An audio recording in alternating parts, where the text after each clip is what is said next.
everybody. Hey, what's good? What's going on? We are live in person here tonight on DannyBTalks channel. Air at my house. Guys, what the heck? Get out of here. How'd you get in my house? I know, man. I just broke in. Drove almost 600 miles just to get kicked out. For nothing. All right, guys, we got a lot of things to discuss here. We're without Eric this week. Eric is he's on a little mini vacation before he comes to join us at Bristol. We are heading out tomorrow, but guys, we have got some things to talk about this week. Lots of it. What do we have first, Jarrett? Well, I'd say Michigan. Yeah, Michigan right off the bat. I guess, what do you guys think about the race, honestly? It was a pretty average Michigan race. I mean, in the beginning you saw a ton of passing, but then, on the long green flag runs, the field was obviously very spread out there. It was looking like who was dominating most of the race in the early going of it. It was sort of back and forth. I'll pull up the racing reference really quick to give the lap counter here. Yeah. But it was better than the last one. Oh yeah, it was way better than the last one. Of course. Well, I mean, you look at the fact that there were multiple cars up front. There was passing for the lead. There was passing more throughout the pack. Like, I was surprised, to be honest. I didn't think the PJ1 was actually really going to help much. I thought that for the most part it was actually probably not going to do a thing. I thought they were just going to hook it around the bottom, and whoever got the bottom hooked up would win it. But definitely worked. Definitely worked out a ton there. It did. Again, I'll stress again, like I always do it.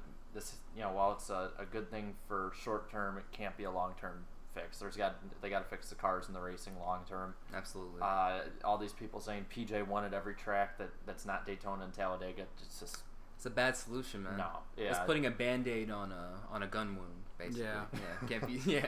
Can't be doing that every single week. So yeah, I'm looking here. I mean, Harvick, he led 22, and then Truex in his 500 start led 43. Yeah, Truex was the man, dude. He started all the way in last place and basically won the first stage. Well, and the Penske guys are really strong too. At one point, I personally add in Paul Menard as a Penske guy. Yeah. And they were 1, 2, 3, 4 at one point. I did notice that at one point it looked like any of those 4 Fords could win it.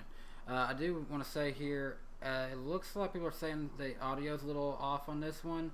I'm not sure what's going on. I did notice I had a filter applied on my microphone. I went ahead and turned that off, so hopefully that's going to resolve some of the audio issues. But hopefully we get this thing worked out. But we saw some interesting saves, too. Quinn Half had a good save in Stage 1. And then Brad Keselowski, dude, that guy is such a wheel man. Has a blown tire and doesn't hit the wall, though. But, I mean, I feel for him, though, because I know he wants to win in his home state, basically his home track. I mean, he was up front most of that race, so unfortunate. Honestly, it reminded me of A.J. Allmendinger in 2011 at Dover. Yeah. And I remember, I think it was Dale Jarrett or Andy Petrie, one of the two, had said, that's a save of the decade right there. Well, it's pretty early in the decade. I think that right there might be the save of the decade. That's in the running for it. That might be, honestly. Like, the fact that he didn't get any damage whatsoever and was able to still race after that, like, obviously some of it has to do with luck. With any major saves like that, some luck is a component. But at the same time, it's like, I think if that's a younger driver, or if that's somebody a lesser driver, I think that car's junked. He's done with that. If that was like William Byron or maybe Alex Bowman, that wouldn't be the case. Yeah, I know. Burned you there. Oh boy. But yeah, what would you guys rate the race though? I'd give it average, so I'd say 6.5. Yeah, honestly. I mean, we'll get into the poll a little bit later, but my vote for it was average. I mean, it was probably better than some Michigan race we've seen, but there have been better ones. Yeah, definitely. I think a lot of people that were saying it was a great race. Personally, I think they were comparing it to the last low Michigan expectations. Race. Very low expectations. If you expect the expectations to be down here when they're actually where their normal one is, it's like But I rate like anything 5.5 or 6 on up. I'd say is lower end of good, and I'd say it was, in my opinion, it was a lower end of good, higher end of average. So 6 out of 10 for me personally. It was a normal race. It's not something that I don't think in 3 weeks anyone's going to remember this race really, other than Keelan. That's the only thing people are going to remember again, just like last year. I will say this: it always does do my heart good to see moments like Keelan and Brexton Bush and all them just enjoying Victor Lamb their dads. That's such a good moment to see. It's childhood memories right there. And like we're literally being blessed to see these moments of these kids enjoying wins with their fathers, just as it wasn't even that long ago we were experiencing the same with like Chase Elliott and Bill Elliott. Oh, yeah, and I think that when you look at these kids coming up, and then if they go into to racing, which seems like a lot of them are. With the social media aspect, you literally can chronicle pretty much from the moment of birth their ascension into whatever ride they go into. Right. But the downfall of that is high expectations. Yeah. Very high expectations, though. So, everyone's going to expect, Keelan Harvick or Braxton Bush to be exactly like their fathers. We've seen it with Dale Jr. Yeah. Yeah, and that was before really any major social media. I mean, biggest social media when Junior was coming up was like what, MySpace? MySpace, sir. Can't think of anything else. Really, I mean, you look back and this is completely uncharted territory. Like even when you look at like throughout NASCAR history, there's always been families. There's always been people moving up. There's even all the way back to the Pettys, and the Allisons and the Earnhardts. But with social media and the changing media in general. I personally think this is complete uncharted territory. Like we have no idea like how this is going to affect them in the future. What stuff you see those commercials, the Goodyear ones with Dale Jr. And they're like, it's just him as a kid, and then the stuff with actors and all that. Now you literally can have shot for shot that commercial with any of these kids coming up. And that's high quality footage too. High quality, very high quality. It won't be like the potato cam races we see on YouTube. Not a whole lot of pixels, basically. Yeah. But yeah, I mean, I guess if we want, we could probably look at the poll really quick. The iceberg poll. Let's go. How many people voted? Oh yeah, I gotta pull that up really quick. I actually did not bring my sheet that counts all of that counts them all and stuff. I just. So much stuff, but it looks like 2.8 thousand. Wow. So not a record, a little on the low side, but still for the low side for how good we're doing is awesome. So the net positive was 60%. I'm actually really surprised by that. I thought it would be a lot higher, especially knowing we'll talk about this in a bit, the viewership. But yeah, 30% said it was average, including some guy that voted on it too. We're not gonna name names, Danny. And then the net negative was 9%. Wow, less than 10%. I was expecting that to be a little bit higher, but I was surprised. For a while though. I noticed the bad was at like 2 or 1%, and that one really surprised me because that would have been lower than like a lot of the really really good races. But I mean, I guess like going through the comments, obviously we got to do the first. Jeff Gordon 24 says, people say bring back the early 2000s style races. You get an early 2000s style race, and they say that it's not good. LOL. I agree. I have to agree with that. Yeah, I mean, honestly, I think the early COT races at Michigan, as ugly as Dale Jr. would say the cars were, they put on better racing for the most part than the Gen 4 did at Michigan, I noticed. Like the later Gen 4 days were better too. 2009 comes to mind. Both of those Michigan races were spectacular. I'd say 2008 too. Oh yeah, 2008 was really good. Even 2010, but the Gen 6 they really haven't had great Michigan races. But it does say, one of these says the finish that should have happened at Pocono if the fuel mileage happened at Michigan. And honestly, I don't think that makes too much sense because we have seen fuel mileage races at Michigan before. Yeah. Well, I just think that when they I think it means like when they threw the caution at Pocono. Yeah. And we were shaping up to have a really good fuel mileage finish. Yeah. Now we finally got it. Yeah. Let's see. I guess we could scroll down a little bit. Yeah, we're looking at 2 screens here, so we're just trying to sync it up perfect. So Nerf Gunner here, Nerf Gunner 60 says, ignoring Johnson dying. Moment of silence for us Jimmy fans. Oh. It was actually a pretty good for Michigan standards. Despacito Suarez is coming back, boys. That's one thing we didn't talk about, man. Jimmy Johnson pretty much screwed himself. We can probably get into that. We'll get into that in a little bit there, but that man. Was sad. That was sad. It's and then Clint Boyer having problems too. I know. Well, it was like I put on Twitter after it was like everyone is clutching defeat from the jaws of victory. Yeah, that's what they're doing. Every time like one of them gets something for them, then they throw it away. Does anyone want to make the playoffs, I guess? Is that the real question? Again, we put the standards just as low as the first Michigan race. Let's see. really, cause it's a little tougher with us being all here, but just going all the way down, we'll find out who the bottom comment is, like we always do. And it's the Gamer Boy.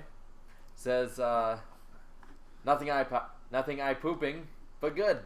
I think he meant eye popping. Here, Jarrett, why don't you just read it from here? This is going to be a lot easier. Yeah. Okay, so... Jeez, there we go. There it is. Yeah, nothing eye popping, but good. Nothing eye pooping, but good. I hope it's not eye pooping. Yeah. Boomer 2. Some restarts, some passing, some decent wrecks, and a fuel mileage finish. Pretty average Michigan race, if you ask me. According to Rick Allen, Austin Dillon had issues when he spun. Yeah. It is an acceptable answer. If you want. Yeah, I'd say so. But, and then, I guess last one is Eric Ness, I think? Ness, yeah. Says, where is the kind of meh selection? That's average. Yeah. Or below average. Yeah. Whichever you Put choose. it in average. Or below average, whatever you choose. But yeah, so that's about it. Thank you guys again for voting. You know, we it's just awesome. You know, just I noticed that, you know, even the Jeff Gluck poll, for the most part, though, people were saying the same kind of thing, like that it was average, that it was, you know, it wasn't anything really great, but at the same time, the TV ratings were up. Yeah, wow. And it was like a record too. A ton. Yeah, they'd said. Well, I guess like, yeah, I wouldn't say it was like a record.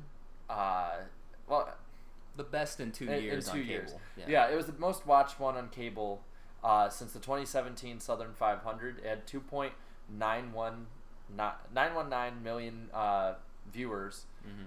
And it was up 14% from last year. So I guess what set it apart, really? I don't know. I mean, I want to say the marketing, but I don't think they went out of their way to make this race special. No. So like, I don't know. Maybe just more fans just had, you know, more people had nothing to do on a Sunday afternoon. Maybe it's got to be something with, I don't know. We say they didn't put much hype into it. But honestly, they kind of did. We've been building up the PJ1 coming for a little bit. You know, everyone was thinking, oh, is this going to be kind of like pack racing? Because when you mix in the factors that iRacing had, according to it, the iRacing race at Michigan produced really a pack race. So I guess people kind of want to see, you know, since iRacing is very accurate, how accurate were they going to be? It wasn't quite what iRacing was showing, but I feel like maybe it was just the right stuff in the right moment. I mean, even, like, you know, I was really big into following TV ratings when I was, like, in high school or so around 2012, 2013. And looking back, and something I noticed is sometimes the Michigan races just shoot up all of a sudden. There's just, like, no real rhyme or reason for it. Like, you know, I don't really think that the stuff going on track that day is what affects the TV ratings of it. I personally don't subscribe too much to that. I don't think that so many people click onto it and jump onto it and are like, you know, inflating those numbers over the course of the race. But I mean, there's some years where it's like, you know, Michigan will be down a ton. Like, I mean, I think it was 2003. It was just like 20-something% drop all of a sudden. And then like another year it jumps up 10%. Maybe it's just the fans. It's one of those weird things, but I'm not complaining about another game. I think that all of us want that. That's a W. That's a W. That's a W, man. Yeah, in NASCAR nowadays, it's a complete win. I mean, in NASCAR and TV in general now, if you flatline or increase, I think it's a complete number one. You want more eyes on the sport. We as NASCAR content creators, we want more eyes on the sport because it helps out more eyes on our channels. Mm-hmm. Yes. And I mean, I would love to see if there's a trend built up with it. You know, people are saying right now that NASCAR is back. The NASCAR is back. It's the TV ratings are going up. I don't want to say NASCAR is back. I want to say NASCAR is becoming something entirely new. Well, I'd say but I think they mean more just in the ratings wise. Oh, in popularity. I'd say it has the potential to come back if we can consistently keep these ratings up. That's a better way to look at it. The way I see it is, I mean, we've passed pretty much all the tests that I'd put out so far this year. You know, there's been the increase in the Fox races, and the FS1 races, increases in the NBC portion of the year now, and I think this year overall will probably be an increase. But at the same time, everyone's saying that NASCAR's back, that it's on the up and up. At the same time, I think we have to also realize that, one increase in the past 8 years is not a trend; it's a fluke. Yeah. So far, this year is a fluke. I think a big part is, like Eric said, even though he's not here, like he said that the Dale Jr. effect and the retiring drivers of Jeff Gordon, Matt Kenseth, soon to be Jimmy Johnson, that maybe NASCAR's bottomed out. I think if we see increases next year, I think then that means there's a potential trend there. I think if we see the next 2 years like increases year to year to year, I think then you can start saying that there's a true trend going on, and I think that's something I think all three of us want that. Right. Absolutely. And I don't want to be a naysayer with it, but at the same time, it's one of those things where, we got to be realistic and take the small victories before we start claiming that we're having. Let's pump the brakes a little bit here. Let's pump the brakes a little bit. Yeah, it's a positive thing, no doubt. Yeah. But at the same time, like, I just being realistic is a good thing right now, especially with all the changes going on, and we'll get into some of those that were announced. Yeah. But some of the changes they're doing, we need to see how NASCAR fans react to it. How people that are clicking in now that don't usually watch the sport, how they react to it. Agreed. And so I guess that's just my take. I don't want to be a Debbie Downer because I think later on some people are going to think I'm a Debbie Downer with some of the stuff I say about like Michigan. Super chat. Yeah. Chat. Well, we've had a few super chats, and let's see, 20 minutes into it, I think that's a good time to go ahead and give some little praises to those who support us. Yeah, go for it, man. Absolutely. So also, 178 watching, only 80 yikes. 80 likes. 80 yikes. Ikes. I said Yikes. Ikes. Oh my gosh, we got that on stream. 80 likes. Make sure to lick the like button. John Derry, everybody. 80 Ikes.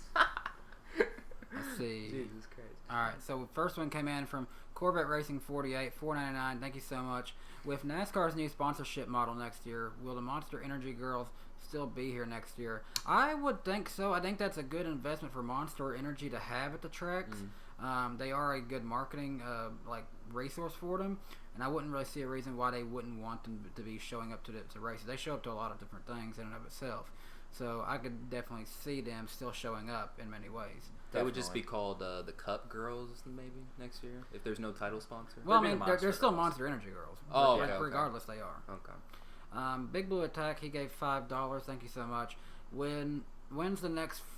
Forgotten Drivers, Danny, and also the NASCAR YouTuber community should do the 24 hours of the Le Mans and David land as driver. Some more super chats, and maybe we can afford that. Next Forgotten NASCAR drivers, I've still got a whole list, a bunch of them I can do. There's really no set timeline for when that can come out. I have a couple of projects going on right now. That's not on the table right now, but I'm sure it'll be. There'll be another one within the next few months, I'm sure, though. Yeah. Carl Singleton. Your usual. The usual. But you can still click the like button. Yes. Jake, or in my case, the Ike button. So. Jake Baskinger, hey, what's going on, man? $2, appreciate it. I like Storts. Storts no, ready? He Ike Storts. Ike Storts ready. Oh, yeah. That's fine. Ike Storts. All right. Do you Ike John Deere? Ike John Deere. Oh, speaking of John Deere, look what Jared gave me, y'all. Look at this. If y'all can't see that, gave me a little John Deere Christmas tree ornament. So that's going up on the Christmas tree. But as always, thank you so much for the support you guys give to me as the host this week and these guys here, as well as Eric whenever we host the show. The money we receive from YouTube helps us have money for trips like this that we're on. Yep. Oh, and speaking of the trip, Jake, one of the ones that donated, he's gonna be here. He's gonna be here. Well, not here, but I mean, you could have just gave us $2 in person, Jake. I mean, yeah. Good point. Yeah. I think I got him 10 cents for the core race. Yeah. But let's see. Looking at some of the other topics here. A lot to talk about. I think we should give a shout out to our co-host Eric. Yes. This past week he had Landon Castle on Out of the Groove for an interview. So go watch that after watching this. Really good interview. I mean, it's Eric. What do you expect? It's great content, man. He was also on MRN today too, on their radio show. So that interview is going to be coming out in a few days here. So. Eric was? Yeah. I missed Posted that on one. his Twitter. I missed that one. Yeah, it was on his Twitter. Wow. Yeah. Congrats. You were busy driving. Yeah, you were too busy driving Okay. and eating some chicken. Well, we were all eating some chicken. We had beats, guys. Yeah. It was suggested in my things to do in Tennessee when you come to Bristol video. Yeah, it's good chicken. That is the best chicken I have ever had. So I guess really quick, going sort of back to topic here. Big news today while I was driving. I didn't see this and I didn't hear about it until I saw you guys. I didn't hear about it until I landed. Yeah, David Ragan retired.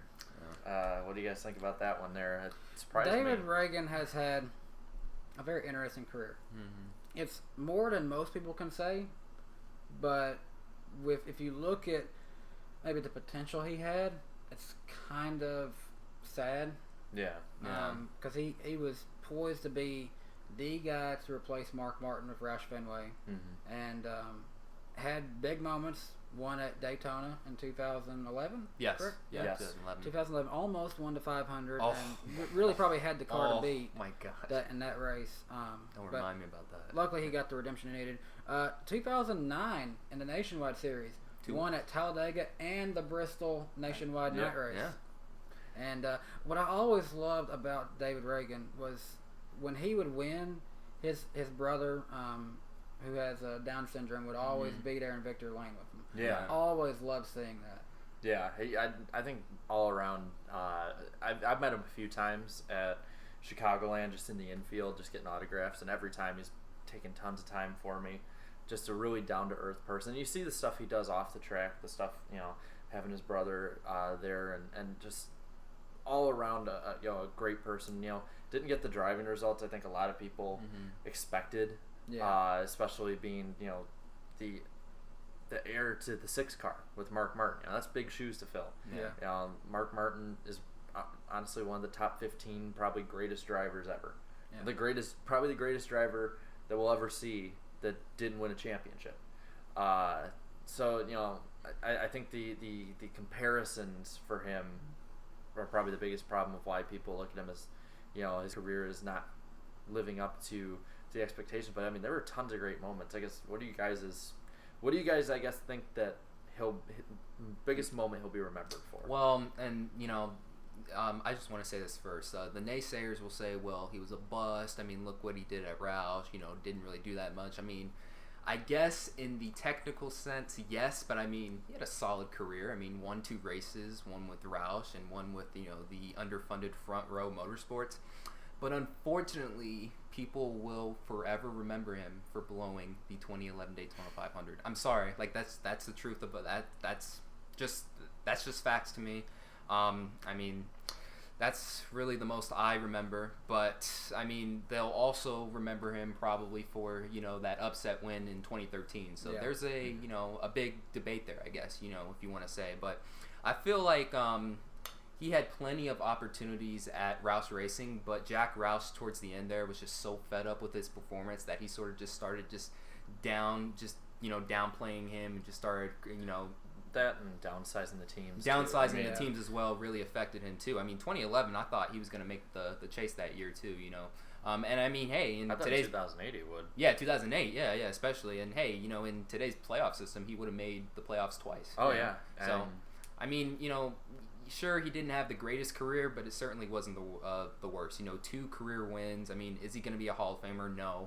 But, I mean, he's definitely going to be one of those underfunded drivers that people remember forever. Did he have just the Talladega and Bristol wins in Xfinity, or did he have one more? I believe he only had 2 Stat check wins. time. Stat check. Stat check time. Stat check I time. really, honestly, that night race at Bristol is one of my favorite wins from him. Yeah. I know it only came because really Kyle Busch wrecked out in that one, but that one still is just like that's even though it's the nationwide race, just saying that you won one of the night races at Bristol is a big accomplishment. He was pretty good in the truck series as well. So I'm looking his career stats for Cup: 2 wins, 15 top 5s, 40 top 10s. A career. Let's see, highest points finish of 13th in 2008. Other than that, he never finished inside of the top 20. His highest finish in points, other than that, was 2007, his rookie year, and 2011. He finished 23rd in points in both of those seasons. Yeah. That's surprising. Still raced in the Cup Series for 14 seasons. And then not bad. Those 2 wins in Xfinity Series were the ones. In his 2 full-time seasons there, he finished 4th and 5th in points. In 4th in 2008 and 5th in 2007. Wow. So, he's not a bad driver in any means. Just, there was some potential there. I don't know. It's just it wasn't fully realized. He didn't have a lot of starts in the truck series, did he? Yeah. Let me scroll down really quick. Yeah. He had 29 starts. He had 1 top 5, 8 top 10s, and a pole. I can't remember what track that was at. It don't matter. Yeah. 1 second. I can probably put it in here. He was only 20 years old at that point, though. That was started racing in the truck series when he was 18. Had a pole at Gateway. Not bad. Had a pole at Gateway and had a pole at IRP. So okay. Yeah, I mean he definitely has much more accomplishments, I'd say, than a lot of people in NASCAR history have, and I think something that he can always hold on to is the fact that he's one of less than 200 people ever to win at NASCAR's highest level. Yeah. And this is how much of a NASCAR nerd I am. I have the win list on my phone, so I'll pull that up really quick. Where is he all time? Well, he'll be tied, obviously. Yeah, tied with a bunch of other people. I mean, currently he's ahead of people like Alex Bowman. Johnny Benson, right? He's ahead of. Let's see, Cup all-time win list. So yeah, he's one of 192 people to ever win. And then I'm scrolling through here. He is the top 130 drivers ever winning wise. Technically tied for 103rd. I mean, he has as many wins as Eric Almirola, Ryan Blaney, Austin Dillon. Ricky Stenhouse Jr. has more than Alex Bowman, Chris Buescher, Justin Haley, Eric Jones, Paul Menard, active drivers who have less wins than him. He's also tied with Jimmy Spencer, Mr. Excitement, and the one and only GOAT, Derek Cope. Yeah. So there you go. Yeah. 2 wins. I mean, he's going to be remembered. Yeah. That's the thing. He's going to be remembered, and that's something that a lot of drivers that are in lower funded equipment can't say. Yeah. I'm not going to name a bunch of names yet, but I mean, there's certain drivers we can probably all look through the Cup field right now and go, no one's going to remember they raced in, other than like diehards will remember in like Quinn 5 House, years. Yeah, it's just it's going to be in a lot of these drivers will be in one of Danny's videos like within 5 years of retirement. Yeah. Don't get me wrong. I don't want to see any driver be forgotten about in this case, but it's a fact that there are some that are going to end up eventually in one of my lists. Some of them I might even be friends with today. And there are some who are going to be busts who I'm going to have to make videos about. Well, you don't have to. Yeah, but I want to. Don't make the list. All right, so I actually want to bring up this point. It's not too on topic for the most part, but at the same time, it's something fun. I want to give credit to Reddit here. Giving credit to y'all on this one. It's a really interesting topic about wraps and paints, though. Because I know, with a lot of the paint schemes nowadays in Cup, there isn't really paint involved. Yeah, it's just a giant sticker. So I guess I wanted to ask you guys, preferences and what you think sets them apart between real paint and stickers. I think some cars, it really helps to paint the car obviously the Menards cars, you have to paint that. Yeah. You're not going to get the same result on the track if you try to wrap that. Yeah. That is one that just sets apart, whether it's Blaney, whether it's Paul, either one of those, the car it needs that. But likewise, we've seen it work out in the past where, at New Hampshire, Bowman crashed both of his cars. They had 2 choices: take Chase Elliott's wrapped car and have to put stickers all over the wrap, or luckily here's Jimmy Johnson's car, painted and decaled, remove the decals, and there we go. Yeah. I personally, I'm always for real paint. It just sticks out more at the track. Yeah. They look different at the track, and you can tell the cars apart better. You talk about with the Menards cars. I mean, they glow. They literally glow. Menard's car at Bristol is going to be the best looking car out there on the track. Oh yeah. Yeah. No doubt. But then you look at the one that I saw the comparison of they put on Reddit was Jimmy Johnson's car, his championship winning car, and it looks plastic. It just looks plastic. Yeah. The colors, there's no shine to it. And then you look at the 2015 car with real paint. There's shine. There's almost a sparkle to it. I'd take real paint at any time. Makes it look like, even though these are race cars, makes them look like actual real cars and not just Matchbox cars on track. It's a different look. I wonder if performance-wise, if that has any sort of effect on that, maybe. I don't know if that would really make an effect on it. I mean, maybe even the slightest. I mean, painted, wrapped. Like I don't know. If that was the case, all these unsponsored cars should be outperforming. Yeah. But yeah, I don't know if there's anything really to add to that. I just thought it was a fun topic. Paint over wrapped. Yeah. That's my preference. I'm trying to look at something here, but I can't pick up anything that have paint. Obviously, wrapped cars give you more freedom to do whatever you want with it. You can just print something and put it on, whereas it can be harder to paint something. Yeah. I guess if there's nothing more with this topic, if you guys want, we can move on really quick. Thanks, Reddit. Yeah, thank you guys. Yeah, it was a good topic. I liked reading some of the responses to it. But yeah, speaking Streamville Speedway, he put in the chat here. He put that about if we'd seen that Bristol or about Bristol news, if Haley Deegan's news, if we'd seen it, and yeah, we've seen it. And we will be at the race tomorrow, and looking forward to hopefully. I think Deegan can do good tomorrow. It's only a 16-car field, and there's gonna be wrecks. So, and she's in probably a fairly good ride. If she can just keep it clean and safe, I think she'll have a good day. What's interesting is when she's driving for McNally in the East Series, she never does good. So maybe a change of scenery and for the K&N East competition will do her some good. So maybe I'm expecting a top 5 run since there's only like 16 cars and plus Crosley Racing. I mean, Tyler Ankrum won the championship last year, so with them, so and she might have a good run. Obviously, that race team has good equipment. Tyler Ankrum, went out and won a race this season. With him. And we got to say this. This is going to put so much more pressure on Natalie Decker to succeed. It's already there, man. If Deegan goes out and does well in her first run with this team, the pressure is on for her. Well, if she wins, it's going to be skyrocketed. If like Deegan somehow goes out there and just wins. I know this has to be a move by Toyota to get her over into that team. Oh yeah. Well, and I got to think with better equipment, and this kind of support, all this around it, the hype is going to be there. There's going to be more eyes on this race than probably usual. I personally think that a top 5 should not be out of the question here. I don't think that we should all go out there and expect a win. I don't think she's going to go out and dominate the whole race. She could, and if she does, I think Sam Mayer probably even win. Even if she doesn't, I think so. Even if she doesn't go out and get a top 5, though, nothing to be disappointed in. No, just get time on the track. Just start more time, get better. She said it herself. That's the only thing she really wants, just more time on the track. Yeah, seat time. I think at this point in her career, especially when I believe it's the East, right? That this is in. Yes. So she.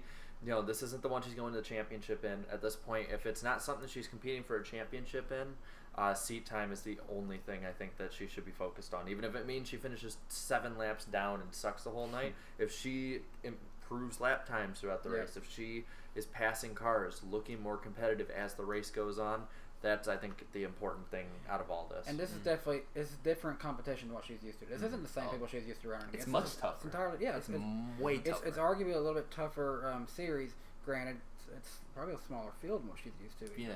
But in this case, she's going on one of the toughest tracks on the schedule.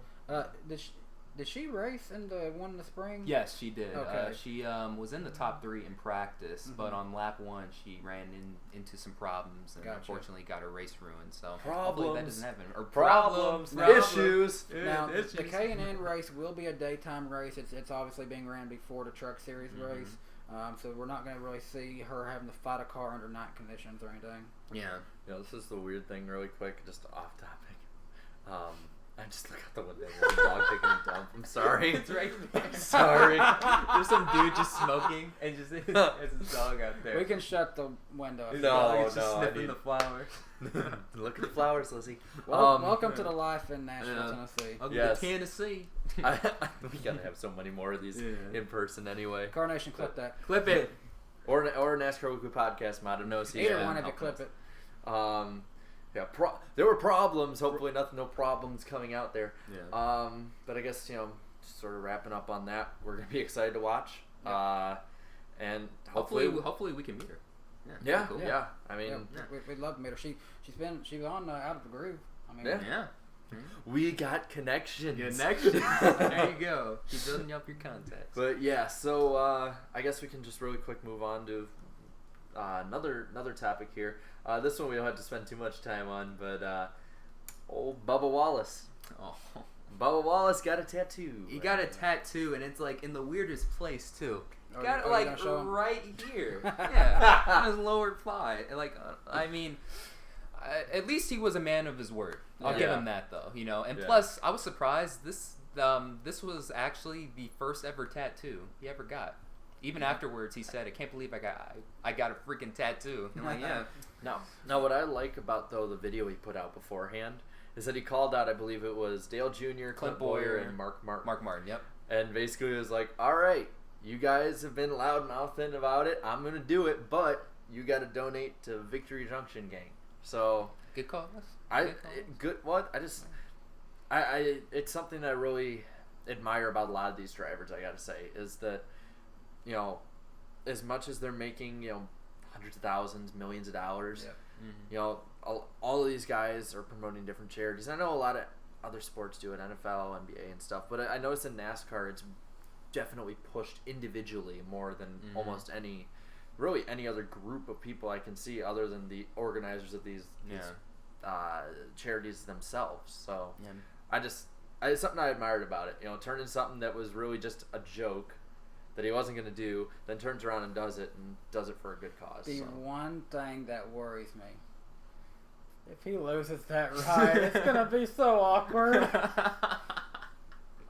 I was about to say that too, but I mean, he could say, "Well, I drove for him, and here's proof." You know, I mean, at least it's Richard Petty. He's a legend of the sport, but still, if something happens and that ride doesn't last long, gosh, that's gonna be that awkward. is tattoos last forever, point. you know. Yeah, that's a good point there.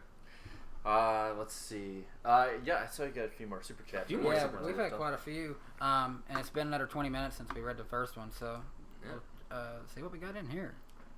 Go back up to the last one I remember. The last one was Jake, so start with Sloppy Joe, our good friend Sloppy. We'll see him too there. Are these guys in Tennessee? Because they are the young Tennessee. You know what? You're not allowed in the house. Flattery will get you nowhere. Yeah. Even if you're right. Nowhere. Oh my God. Our good friend Reverend Rasheem Stewart. What is your favorite Bristol night race? Oh.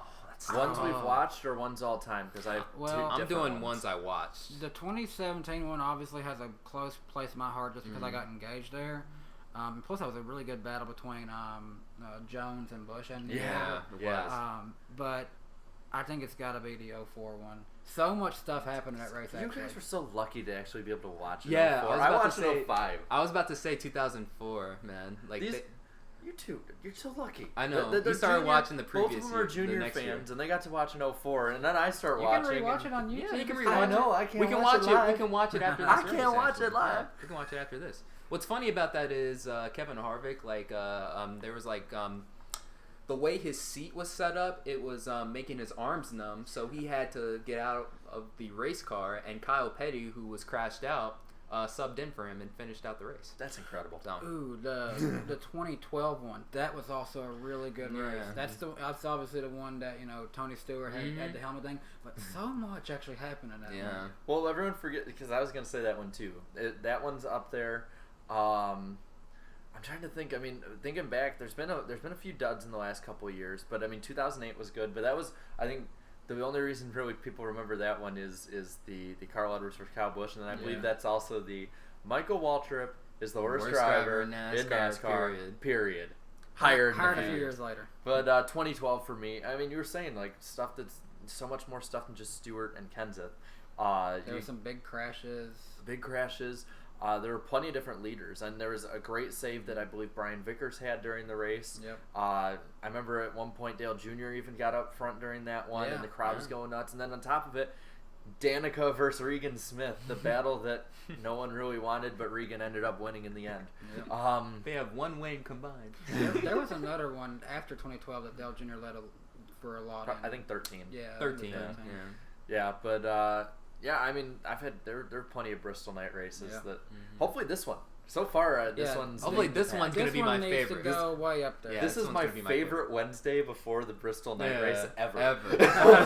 Of all time. What's weird is used to, this day would be the Truck Series race. Oh, I know. That's right. They moved it for the podcast. Yeah, obviously. they moved it for us. Obviously. Yeah. Thank you, NASCAR. I think that was a better decision moving it Thursday. Yeah. It always made no sense. You get there for Wednesday on truck race, do nothing, and then 2 more races. Well, they got rid of the modifieds now. Yeah. So. Well, no, even then they was running out on Wednesday. I know. It's one of those things where it's like they couldn't even have it just be like a big Wednesday through Saturday deal now.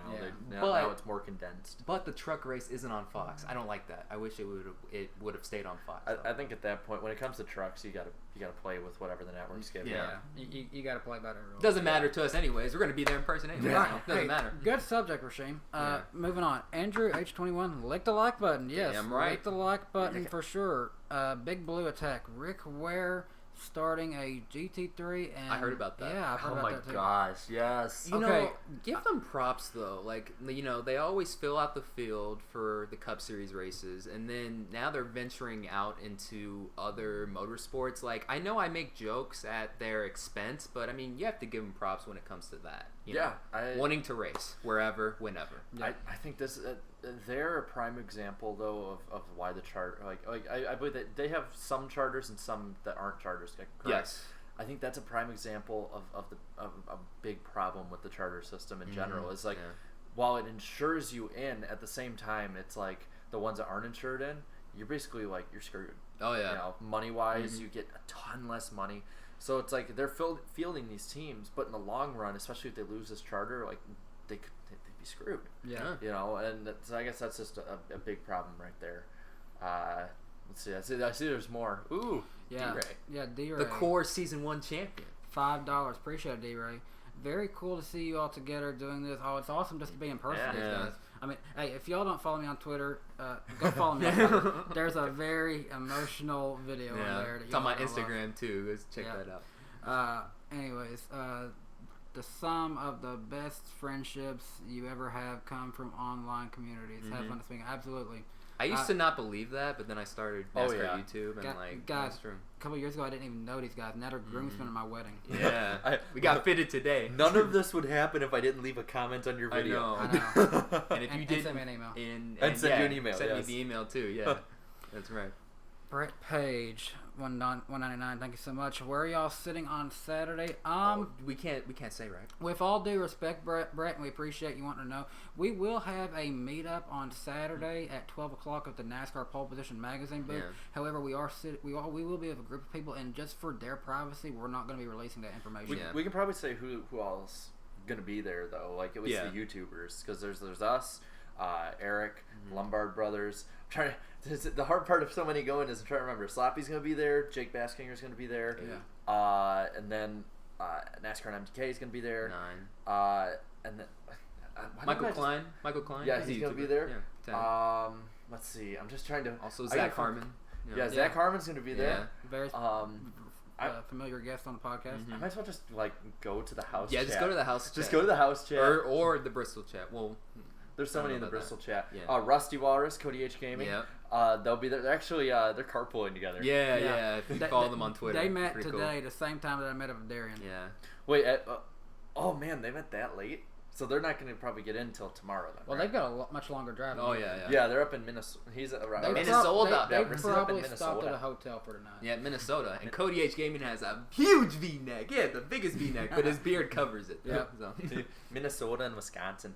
Yeah. So it's and then speaking of which, last but not least here, Slap Shoes is coming, but not only that.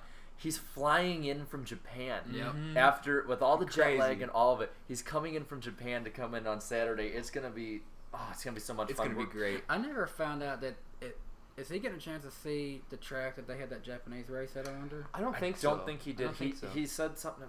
I believe they were like having, I think, a typhoon or something something there, and so everybody was coming back in around I believe Tokyo. That's right. So best wishes to him and everybody out there. Hope everyone stays safe. With that being said, if you guys do see us this weekend at Bristol, just stop us. We'd be happy to talk with you. Stop us. Say hi. Get a picture with Definitely. us if you want. Yeah. If if you want an autograph, yeah, we'll do it. You can tattoo it. Yeah, tattoo it. Yeah, seriously, on your leg. If you want to tattoo that, we'll let you on the podcast. Yeah, he said it. Yeah, he said it. Well, well, we can't sign you anywhere though. Just pointing that out. Oh yeah, we're not. Yeah, don't. Yeah. Okay. Just to clarify, I think I'd rather just sign something that you have, not on you. Not on you. Yeah. So I'll do just about anything that's appropriate. Yeah. Or if you don't care, you don't care. Anyway, the Super Squad gave us $1. Appreciate it. Flying Gator, $1.99. Spam, happy birthday, Claudia. Yeah, my fiance's birthday was literally just 2 days ago on the 12th. Nice. Happy birthday, Claudia. Happy birthday, Claudia. Carl Singleton gave us another $2. Talk about the truck playoffs. Oh, yeah. Hey, that's right. actually a perfect segue. Starts tomorrow. After years of wanting Chicagoland out of the playoffs, and I was finally not going to have to see playoff races, and now I just go right back into it. So, guys, obviously, I think Chastain has to be one of the favorites. Oh, definitely. Absolutely. Yeah. I mean, you look at how he's just performed on just every level in the Truck Series this year. I mean, I think if there was somebody who could come out and just race one-on-one with Kyle Busch in the Truck Series this year and beat him, I think it would be Chastain. And really what feels like 4 wins this season.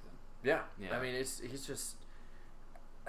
It amazes me how much he's come, like, as a driver and been put out. Because for so long, I remember, I'd be at Chicagoland and I'd be like, wow, who's that red car? Like, why is he up there? He's so good. There's no sponsors on the car. Like, why is he so good? Yeah. And he's running up there with the JRM cars, with the Gibbs cars. And it's like nobody ever noticed him, or people noticed him, but it was like almost like a cult classic kind of deal where you're like, well, we all been watching, and it's like I'm just so excited for him, not just like for me like watching over time, but for him that he's finally getting recognized for just how good of a driver he is. Now, next year he should not be wearing a white fire suit to Eldora. No. But that's about the only gaffe he's had this year. That's the only problem he's really had this year. Yeah. Get you a nice black fire suit. I'd say not so fast being the favorite. Grant Enfinger is the regular season champion. I know it means nothing. Versus wins. That's the problem. I mean, he won it by a ton of points, though. That's the thing. I think he's a shoo-in for the Final Four. What's the competition, though? Competition. I mean, Ankrum got there. The KBM trucks are nowhere to be found. KBM trucks, they're not there anymore. They're MIA without Kyle Busch and Greg Biffle. Let's see. In the playoffs, you have Chastain, Ankrum, Crafton, Enfinger, Austin Hill. The final 3. Who are the final? Austin Hill and Scott Zipadelli. They've really been getting it done here lately. Oh yeah. Stuart Friesen. I'm missing the other 2. Dang it. Yeah, pull it up for us, man. Sauter, and who's the last one? I want to become Jamie from the. And Brett Moffitt. There you go. So yeah, I there's think your 8. Friesen could be low key a really good one to watch tomorrow. Oh yeah. So let's see. I wanna see on the truck points, because I believe on Racing Reference, they have great both people they are put both points. And they do. I mean, Brett Moffitt definitely should be up there, man. Like Brett. I mean, Brett has proved before that he can get it done during this time of year. This amazes me, though. Ben Rhodes right now, is 5th in the total season points, and he's not in the playoffs. Wow. Yeah. I'm old school. I'm for consistent points, but hey, that's for another conversation. I'll keep my opinions to myself here. Which I don't think Ben Rhodes is ready to go past Jennifer Joe right now, anyways. So. Jennifer Joe Cobb's ahead of Natalie Decker. I didn't know that. But she runs every race, though, doesn't she? They both do. Well, no. Natalie Decker doesn't. I believe they had the same amount of starts. Oh. I saw someone tweeting about it, but I didn't understand. Well, let's check. About. Let's check really quick. Yeah. Okay. So Jennifer Joe Cobb this season has made. Go all the way down. I'll be honest. 13 starts. Brennan Poole is just ahead of him. I didn't even know he was running this year. Oh yeah, he finished 2nd at Charlotte earlier in the year. So Jennifer Joe Cobb's 13 starts to they made both. Yeah, both of them have made. Natalie Decker's the same age as me. 13 starts. Yeah, both of them. Yeah, we're having all kind of revelations tonight. Yeah. I just noticed that.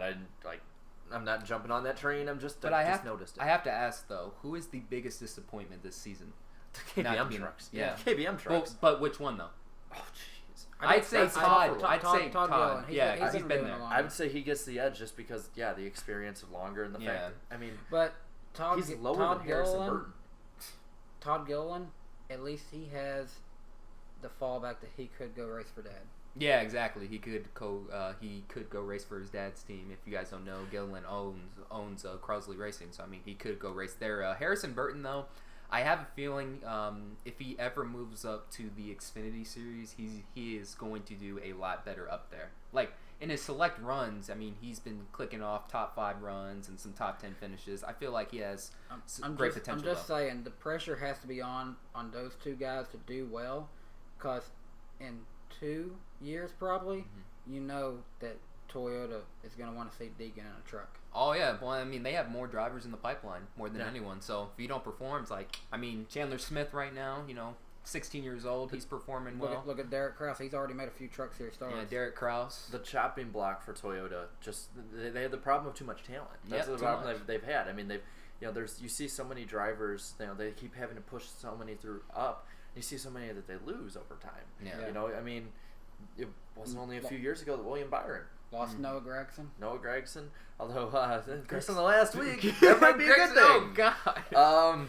If you don't know, there was a certain diecast that was shown thanks to one. That's not the only thing. That's not the only thing. That's not the only thing. If you follow him on Snapchat, you already know the deal. But back to the Truck Series playoffs.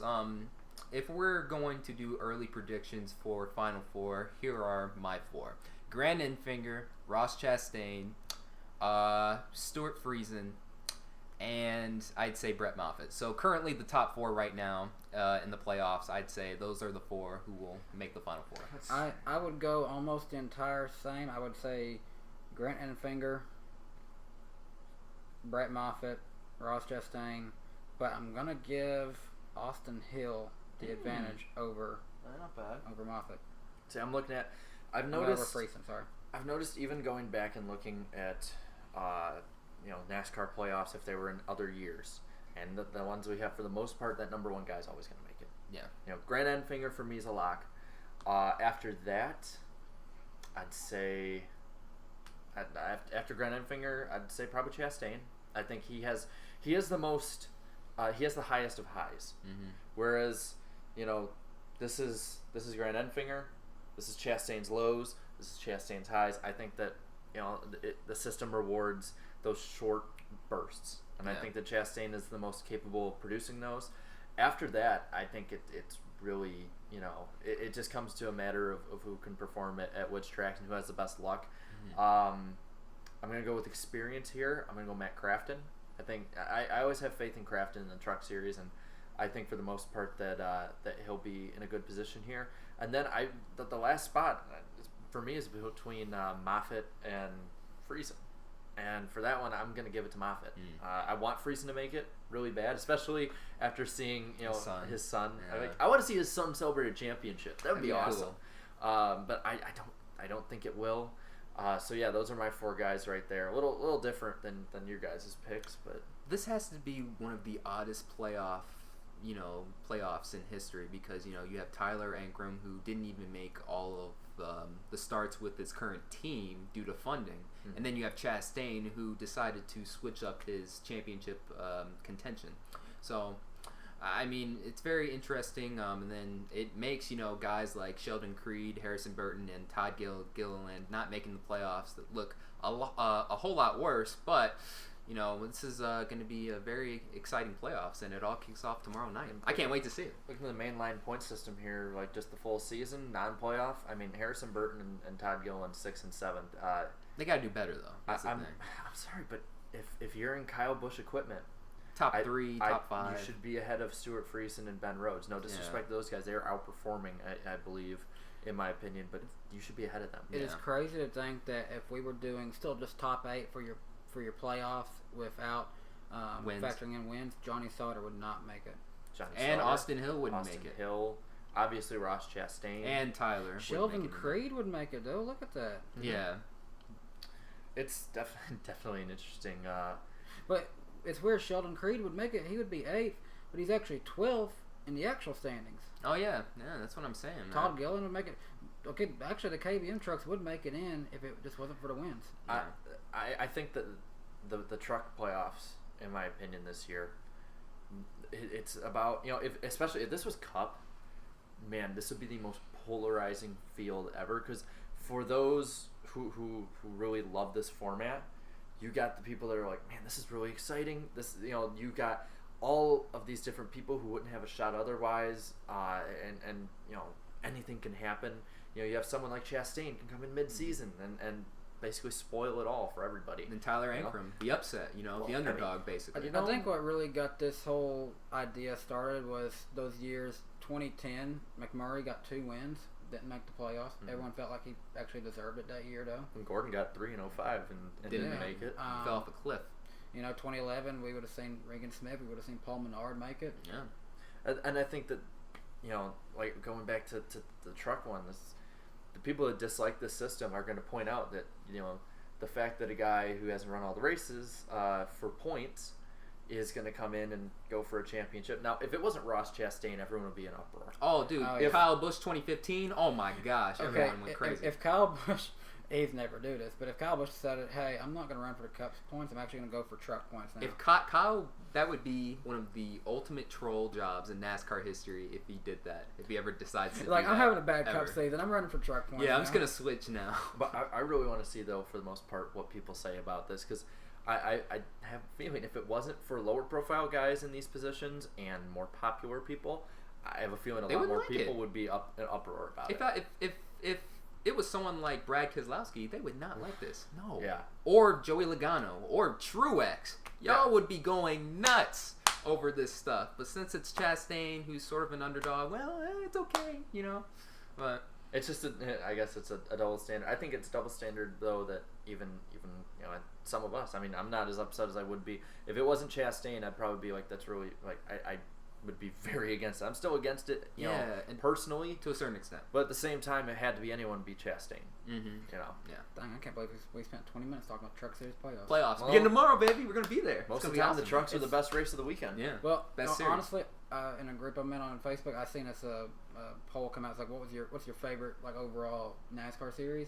Trucks won it out, and I have to agree with that. I think if you look at it, Cup Series definitely offers the most star power, but the overall track product, I think, has to go to the Truck Series. Truck Series equals the best series. How about this? Well, while my computer still has life, and we can probably, if there's any super chats, more super chats, we can probably check that out. But I'll put up a poll right now. Really Let's put up a poll. I'll just put up a poll right now. Why the not? First live poll. The first live iceberg poll in history. Make the series options. Yeah. Cup, Xfinity, Truck, ARCA, K&N. We can only have specific 5. on that. We can only have 5. So Cup, Xfinity, Truck, K&N, and ARCA. Yeah. There you go. Those are 5. I mean, I like the modifieds, but they're not going to win it. Yeah. But I mean, Trucks is like, they're going to win out. Probably, I'd say 65, 70%. Yeah. Oh, and by the way, subscribe to all of us. We're all going towards milestones here, so that'd be awesome. But this will be on my channel. It'll be up in a second. Let me just type it out. I am a terrible typer. What is your favorite NASCAR series? While you're doing that, I'm going to check to see if we had any more good super chats come in while we're not looking. Yeah, it's hard doing it live with actual people here. We're supposed to be. It's weird. We're YouTubers. We're not supposed to be social. I know. We're not social actually, we have had some good ones come in from Corvette Racing 48. Thank you so much for the $10 super chat for Xfinity next year. Harrison Burton to the 19 and Matt DiBenedetto to the 20. Okay, interesting on Matt DiBenedetto. I'm curious what they're going to do with him, and we haven't really got a chance to talk about this too much. We will though. But he's actually running at Road America in the Xfinity 18 car. I mean, he's a very good road course racer. I mean, scored a top 5 this year at Sonoma, and where'd he finish at Watkins Glen? Got a top 10, didn't he? Mm-hmm. Yeah. So I mean, and a top 5 at Sonoma. Yeah, top 5 at Sonoma. So I mean, smart. If things work out that he's not the driver for the 95 next year, I would love to see him run full time one of their Xfinity cars. Yeah, or if he wants to stay in Cup, replace Ragan. Replace Seems like the perfect replacement to me. Yeah, that's something else I could see. Yeah. Either one of those options. If he wants to stay in Cup, of course. If he wants a good competitive ride, I'd love to see him in an Xfinity car with Joe Gibbs. That'd be pretty cool. Andrew H21, $1.99. Hill, Chastain, Enfinger, and Friesen, Championship 4. 6 at Watkins Gun. They're putting in the chat. Oh, 6. 4th at Sonoma, 6 at Watkins Gun. So yeah, you know what? He could be a road course ringer. Yeah, he could be an underdog for the Road Bowl this year. Yeah. Oh, that'd be amazing. Carl Singleton, $2. Lightning round time. Oh, is it the lightning round time? Yeah, I better actually look at that really quick. Yeah. We got all this stuff ready like after we were done eating. We were pretty much doing this on the ride back yeah. there. The whole problem of like doing it live. We're doing live. The whole problem of doing it live. I know that quote, Daniel. You got that. No, but the whole problem with doing it live here and all of us moving all day is just there's not enough time in the day to do all of it. One thing that is bothering me and him look so short because you're like pushed Yeah, so much farther over here. You look like a giant. Jeez. Anyway, lightning round. Let's go. Wait, Eric's not here to do this. I just want to do this. Breaking news. Yeah. Breaking news. It looks so much weirder when lightning round. All right. Anyway, so Brandon Brown, we had him on for an interview. Has released his throwback, and Darian, I think there's a little more backstory to it. It's a Terry Labonte throwback. I think one of his old, well, at the time called old Bush series schemes of his catalogs, of his cornflake scheme. So that's pretty cool. I make that mistake a little bit. A lot. A lot of it. A lot of it. A lot of it. Okay, so NASCAR Heat 4 news, that basically you can race all the series at any track. For the most part, except Eldora in the Cup Series. And the reason is because 704 Games did not receive any data for that track because, well, they don't have it for Cup or Xfinity, and so there's nothing they can do. Personally, I'd rather them do that because I'd rather, if they're going to do that in the future, I'd rather them have everything together to make it a good quality product. And also some more news from them tomorrow on NASCAR Heat 4. Stay tuned. We Very can't say anything here. Yeah. And then another little thing. This one's a little bit more sad news. Eric McClure is having health problems. Basically, for the time being, is permanently hospitalized. So we wish the best. Prayers going out to McClure. Yeah, we wish the best for him for sure. Let's see. Again, we can't stress this enough. We're doing the Bristol meetup this week. NASCAR Pole Position Magazine. Their tent. Where is the location of that, Dan? You've been to Bristol. Okay, in relation to Bristol, you have Speedway, and then you have a main drag that goes right by the Speedway. So that main drag goes by the turns 1 and 2 area. You know, it's really noticeable. It's got the big Bristol like wall sign going up and down it. Well, just right in front of that, you have an area that is the official merchandise haulers of NASCAR. Now, to the left, you go over a bridge over a creek, and you have a big line of tent vendors. You'll have tent vendors on both sides of the road. But the side of the Speedway, you'll have like pretty much it's like there's a road and you got 10 vendors on this side, 10 vendors on this side. Well, the NASCAR Pole Position Magazine has always been right down in that area right there. If you got some time, if you're gonna be there Friday, if you're gonna be there early Saturday morning, just take time, go through there, shop around at some of those tent vendors. Honestly, guys, those are some of the hardest working people that follow the NASCAR circuit. Those people who go out and sell merchandise there. They show up at pretty much every track on the circuit. Give some support to their business while you're out there. But while you're there, check it out. You'll probably find the booth that we're going to be at.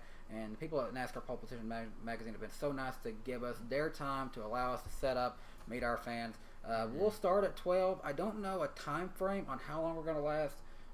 Probably at least an hour. Yeah, I'd say at least an hour. That'd be pretty cool. And again with the tent vendors, just talking about that. I mean, a lot of these guys are very grassroots with that are at the track and just doing this stuff on their own for some of them. And as prices people, are reasonable too. Yeah. And for people like us who started we started doing this, and all the YouTubers that are all coming here have all started on their own, more of a grassroots thing. We got to support each other on this. Little guys, we all got to stick together. So give them some love, even if it's not at Bristol, if it's at other tracks. Support give them some love. those who support racing. There you go. And then let's see, a little more lightning round. Dale Jr. And Darrell Waltrip. I believe Dale Jr. is more. Yeah. One word to describe the COT: ugly. Ugly. Ugly. And I can hear him saying that too. UGLY. Yeah, and isn't that what DW put? Yes, yeah. Which is funny because I remember during the season he was saying something about this, and I posted it on Twitter, and it got a ton of people looking at it. Where it was him in 2008, and Junior was leading at Richmond. They're looking back at when he won in 2006, and he goes, "Look how ugly that race car is. Can't believe we used to drive those." Like. Rinse, wash, repeat. Oh my goodness. So that's really there's not too much with the lightning round because most of the stories we have this week have some substance to it. Hold up, this week it's my segment, the Racing Wives review. Oh, there you go. Okay, so in this episode, in episode 2 of Racing Wives, not a whole lot happened. They chronicled Kyle Busch's win, and Samantha Busch got to celebrate that and all that stuff, and then. Whitney Dillon and what's her name? The other chick. I forgot her name. They were spray tanning each other for like this little meetup thing or whatever. And it was gonna be great. Yeah, and then they went to what's Kurt Busch's wife's name again? I forgot. Busch. I don't know. Just Mrs. Busch, I guess. Like they went over to her house for some meetup, and like there were some. I think it's Ashley. Or Ashley Busch, yeah, and there were some snide comments, I guess, like, and even she said on there, like, people think I have a resting bitch face, and well, I mean, you said it, so not me. And they were there. This is why I can't review it. Yeah, I can't cuss. Yeah, exactly. Yeah, he's on a cussing abstinence. And I just try to keep my channel PG. So. Yeah, and then the last thing, they were all eating at dinner and all that stuff, and like, it was one of the most awkward things I've ever seen on television. Like they were playing this game where they were just impersonating one another too, and just asking like questions, and then you have to watch the episode. Serious question: Does this show make it a full season? Well, I actually asked my mom that. My mom's really into reality TV, Real Housewives, Dance Moms, Love and Hip Hop. No, because there is not enough drama, and from what I've heard behind the scenes from some certain people.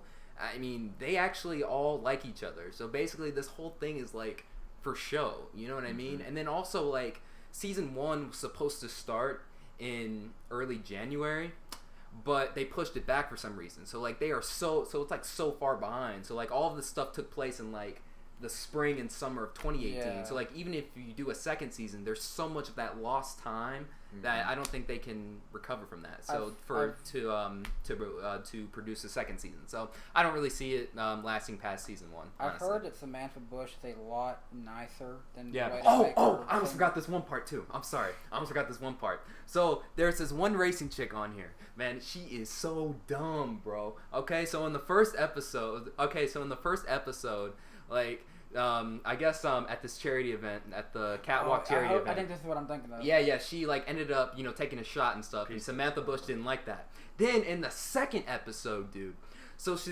Samantha Busch invites her to the KBM autograph session, right? And there's an open spot at a table, and Noah Gregson's like, "Come over," because Gregson would be the one to tell her to come over. Yeah, of course. Yeah, Gregson would be the one to say, "Yeah, come on over," right? Oh my gosh! Whoa. Oh my god! Oh! No way! No! I'm sorry, I just saw that super chat. Well, okay. Stop! Okay, before I read this, it happened. Thank you so much. I am greatly appreciative of you. You ain't gonna smack me. He said his name is Smoke Carbon 13. Oh, it's Carbon. You're awesome for that. Carbon sends $100. Watch these 3 guys go like, woo! Woo! Woo! Woo! Is this man rich? No, I'm just a generous man, and that is why they call me the Keanu Reeves of NASCAR. Have fun in Bristol, guys. We will have fun. He's done this before, Thank you so much. You're awesome. awesome. He's done this before. I've seen him donate on other streams. You're awesome. And no Keplinger, he's not going to slap me. Because remember, he said on Twitter, like if you donate 100, like I think Keplinger said, he did say that. Like that's why I got up. Like no, you're not gonna slap. Do I get to? What the frick? You're trying to make me flinch. Stop. Cut it out. Like I'm gonna flinch. Oh my god. I'm not gonna hit him. But, that's my PC dies. Thank you so much. Yeah, but back to the episode. So Gregson asked her to sit over, and again, she's not an official KBM driver, and so she's just sitting there signing autographs nonchalantly, and then Samantha Busch calls her own father over to go tell her to get up from the table, and then she goes to meet with her, and she's crying, I thought it was okay because they knew who kidding me? You're not an official driver. You should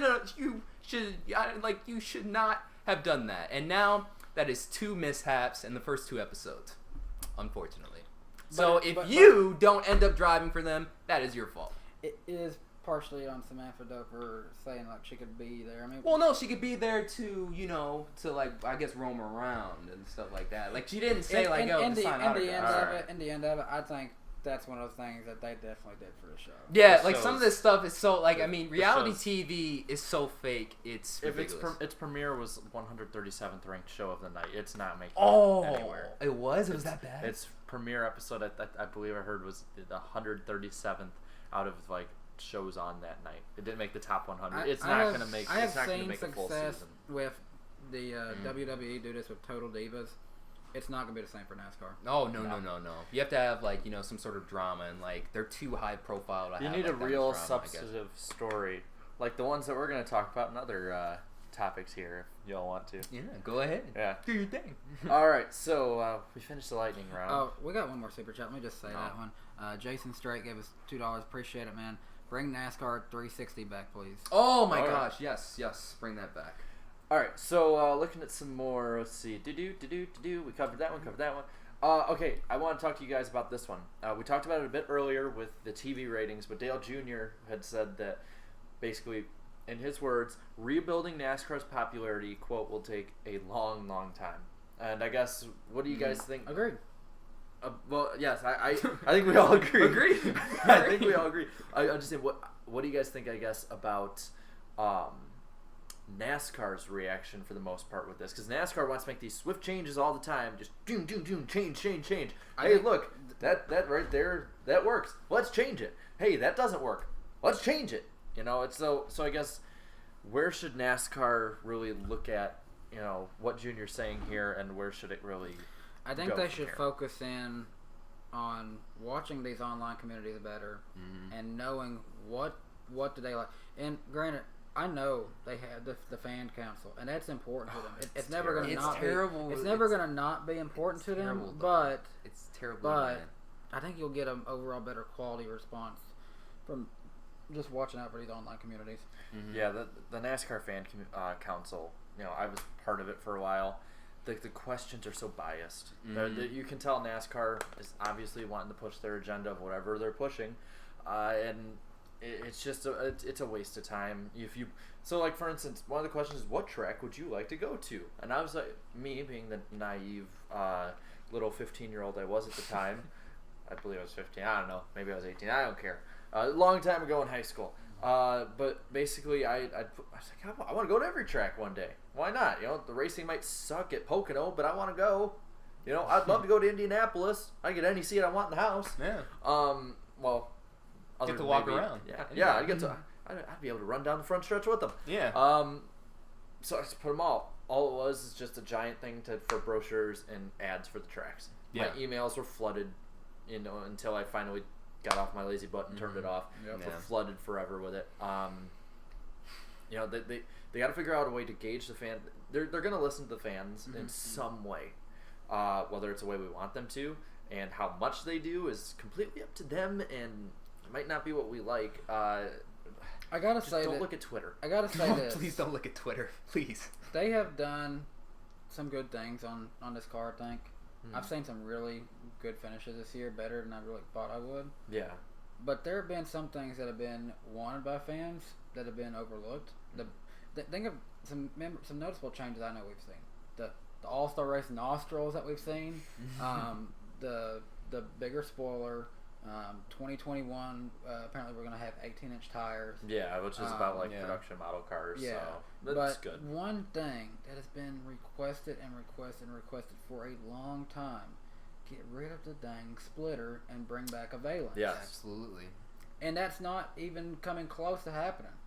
Yeah. That's something that not just like a couple fans. I've seen many fans. It's consistent. Brad Keselowski and Dale Jr. have been year after year talking about it. I mean, two of the most influential and in-depth personalities when it comes to changes and aspects about the sport and its history, and they've been really leading the charge for the most part. If you want to make one of these special changes for the All-Star race, try it with a valence. Yeah. See what happens.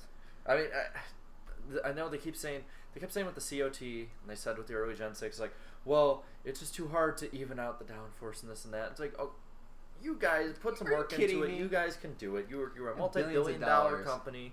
You're telling me you can't get at least one car out there to see how it works? Two or three? It's like, come on, guys. I mean, it's just one of those deals where I don't think NASCAR wants to. I think they like what they have now, and the direction they're going, and they don't want to change anything that they think helps that out. I really don't see, you could get plenty of downforce with the Valence, and you wouldn't have to worry about tearing cars up. Yeah, Charlotte's putting the AstroTurf in there, but at the same time, you can also have the same result of being able to fix the car really quick instead of completely junking it. There should be no reason for a driver to do what Carl Edwards did when he won the All-Star race. It wasn't a manhole, I think he hit. Well, still. A big tradition.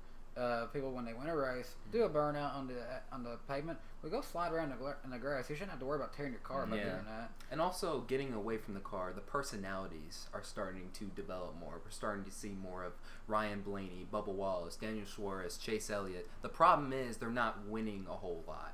Chase Elliott is still coming into his own, and I forgot one guy, Alex Bowman. Well, Alex Bowman, he's coming on the track, and when I watched after on NASCAR America when they did an interview with him, and it was a really fun interview. Yeah, right. And it's a matter of you got to get NASCAR needs to, and the networks and everyone, they need to work together to basically kind of lighten up the restrictions these drivers have. I mean, they're chained. I can use mild language here. Yeah. These sponsors and the TV people, they want them to go around with a broom up their ass. Yeah, they're so chained down by the TV people and sponsorships that, they're sort of, they're basically going away from the old days, basically, from the 70s, 80s, where guys basically were fighting each other and cussing at each other on television after the race, You don't need them to have a bloody nose every week. You don't need them to cuss on air and stuff. But at the same time, they can have personality. Yeah, exactly. I get it. You want to look good for kid fans. That's important. And you want to also be good for your sponsors. But let's be real here. What are the average age of most people watching NASCAR these days? Around 50. There's a huge gap, but the majority, from what I've seen, is 40s, 50s, higher 40s, lower 50s. At the same time, there has been a growing younger amount of fans, but at the same time, it's not as big as that quarter. I'm just saying there wouldn't be a issue at all if they had to get a little TV 14 sometime. Yeah, exactly. Yeah. Get away from some of this family-friendly stuff. And go back to what you had in the early 2000s. Leave some family-friendly content for a guy like Danny B on YouTube. I'll be family-friendly. WWE, they sort of went family-friendly, haven't they? And they're getting away from that. They're starting to go TV 14. But they were though. Yeah. And what was the result of that? And it failed. Yeah, it failed. They've been doing a lot more edgier stuff as of lately, and the new startup wrestling promotion that's going TV 14. Right. They're already starting off really well. It's shown that just changing up the overall mentality can work. And I'm not saying get rid of it entirely, but you have to get rid of some of this stuff. You gotta be willing to be a little edgy. Yeah, just take a risk. You know what I mean? Like that kind of stuff goes the viral. Big problem is NASCAR's been in the midst since really 2014 is when this all started with the original playoff chase. Of an identity crisis, and you look at commercials are a perfect way to show it. On one hand, we're family, this is tradition, family friendly, and all this stuff, and it shows all the kids at the racetrack having fun, and zooming in on the free beer section where the stands are actually full, and all the kids in it, and then on the other hand, the next one is showing all these different fights of races in the past and people beating the crap out of each other, and and it's like, okay, so wait, you want to appeal to kids in the family sport that you are, but then you start showing everybody fighting and stuff. It's a mix of advertising. It makes no sense. It makes no sense, man. So the average person will tune in thinking like, oh, this is going to be something else, but then they'll get something totally different, and they won't come back. Look at you look at other sports, the NBA, the NFL, the MLB, they even other racing series, F1 and IndyCar. They broadcast them like they're serious. They don't have to say family friendly because kids are going to watch football. They're going to watch baseball. They're going to watch IndyCar. They're going to watch F1 if that's what they're into. Yep. And because especially when you're broadcasting these commercials only on your races themselves, like that, that the people here already know what they're in for. it's just a matter that they have to focus in on one thing. They have to just be across the board down with it. I mean, that's what I guess, as much as we like a lot of the sort of hectic chaos of everyone, they all need to be on the same page on certain aspects. And I don't think anyone's on the same page with anything. And also, I want to bring this up too. Brock Beard made a video about why NASCAR was so good in the 90s. Like, he said it basically wasn't the racing, and it really wasn't the personalities. It was basically some sort of spirit. Like, there was some sort of spirit during that time when you were watching NASCAR and, watching all of these spectacular moments. Like, I don't know, I'm not sure how we can get back to that, but, if we can capture some of that like we had in the 90s, I think we'll be good to go. It's like certain races this year, for instance, I've like, after the Talladega race, we all were saying we felt that same sort of giddiness and like almost like a childlike experience of when we watched old Talladega races in the early 2000s. It's so satisfying. I think a lot of people, will say that, NASCAR really after the 90s, it didn't have the same flair to it. I think really until about 2007, even early 2008, it still had that same feel to it. There's a reason you see a drop off. I think people didn't have the same feel with it. Yeah. The economic problems, all that stuff. But there's been so many races, like the Daytona race. I remember we had this big chat on Twitter. Like 20 of us were in there. And, Dale Reynolds and I were in there, and Carnation and a few others, and some other people were younger fans that were in there. Were there? Is this what it was like watching it in the mid and early 2000s? Like, yeah, it was. And this is how it feels, the excitement. The announcers didn't have to manufacture the drama. IDK player asks these types of questions all the time. Like, is this really what it was like? And I'm like, yeah. He's a little younger than us, but I mean, this is what it was like. And that's, I guess, the feel that like I've gotten a little bit back this year. There's been some races that have been duds, and I'm still not a fan of this package, especially. And I think that it still should be a short term. Not gonna be. I still think about some races that stand up in my mind. Me, for obvious reasons, but Kansas and Chicagoland, they kept everyone on the edge of their seat. So good. Yeah, I mean Chicagoland last 2 years, really. I mean it's Chicagoland, at least to watch for great racing, has been the last 2 years now, has almost turned into like a new Atlanta. Yeah. If they do it again this coming year, then Chicagoland, there's no reason Chicagoland shouldn't be selling more tickets, shouldn't be watched more on TV.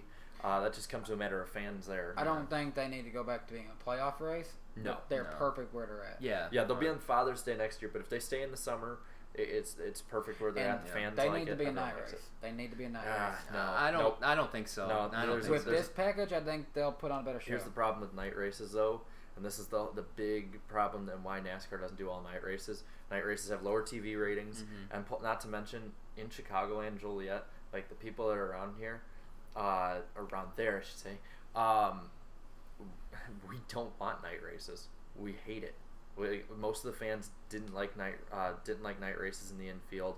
The attendance went down, and especially if you're gonna, if it gets rained out, then you have so many of these people. Most of the people that show up to Chicagoland's races, for the most part, are much lower when it comes to income. This is their year, all put into one weekend. It's just too much, and they've already screwed with the fans too much. I don't think there's any way NASCAR can, at the track and TV wise, have a success out of a Chicagoland night race again. And plus, you had to leave too when it rained. Yeah, I mean, it's just a matter of and not to mention the facility itself on the infield is atrocious. Oh yeah, didn't you say you were sinking in one spot every year? Every year, if it rains, rains, we sink into the ground. It's not just us; it's plenty of people. I mean, spots literally still having divots from the year before that people sank, and Chicagoland has much work to do. Yeah, I love the track a lot. I love going to the races. I will go as long as it is a functioning track in the sport. But man, they got to work. They got a lot of work ahead of them. Real quick, before we get into more lightning round and get into our picks, got a couple more super chats that came in. Flying Gator gave $1.99. I would like to see a dance off. Nah. You ain't gonna Woo, get see it live on Saturday at the NASCAR Pole Position Magazine 10. Oh gosh. Carl Singleton, $2. Hey Iceberg, Aerosmith or Tom Petty? I love Aerosmith a lot, and that's one of my grandma's favorites too. So I heard a lot of Aerosmith. I heard a lot of Tom Petty. Personally, I'm not the biggest Tom Petty fan. I like a few of the songs. I know I'm gonna probably upset a few people with that, but Much more Aerosmith. I have much more Aerosmith on my phone than I do Tom Petty. I just found out who Tom Petty was last week. So Aerosmith. I knew who Aerosmith was. Again, I'm not really into that kind of sort of music. More of a rap guy, but Aerosmith though. Tom Petty a goat in my opinion. Yeah. His character on King of the Hill was amazing. Oh, he's a great. Is Tom Petty the son of Richard Petty? He's a great musician. I'm not taking any of that away from him. It's just not my cup of tea for the most part. But I have a lot of respect. I believe he and Prince actually did "While My Guitar Gently Weeps" at one point for the Rock and Roll Hall of Fame, and it's an amazing video. It's one of Prince's best.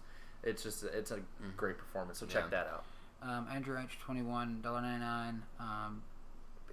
Beiji will go to Cup and Cole Custer will drive. Beiji, wait, who's Beiji? I'm very confused. Wait, Beiji. I don't know who Beiji is. What do you mean? Beiji. Who the hell is Beiji? Is he talking about? Is that a team?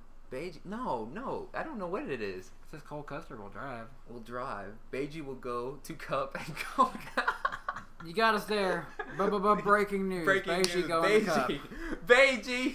Who's Beiji? Right. Chat, help us out. I'm sorry, Andrew. Sorry. I just don't get what you're referring to there. Yeah.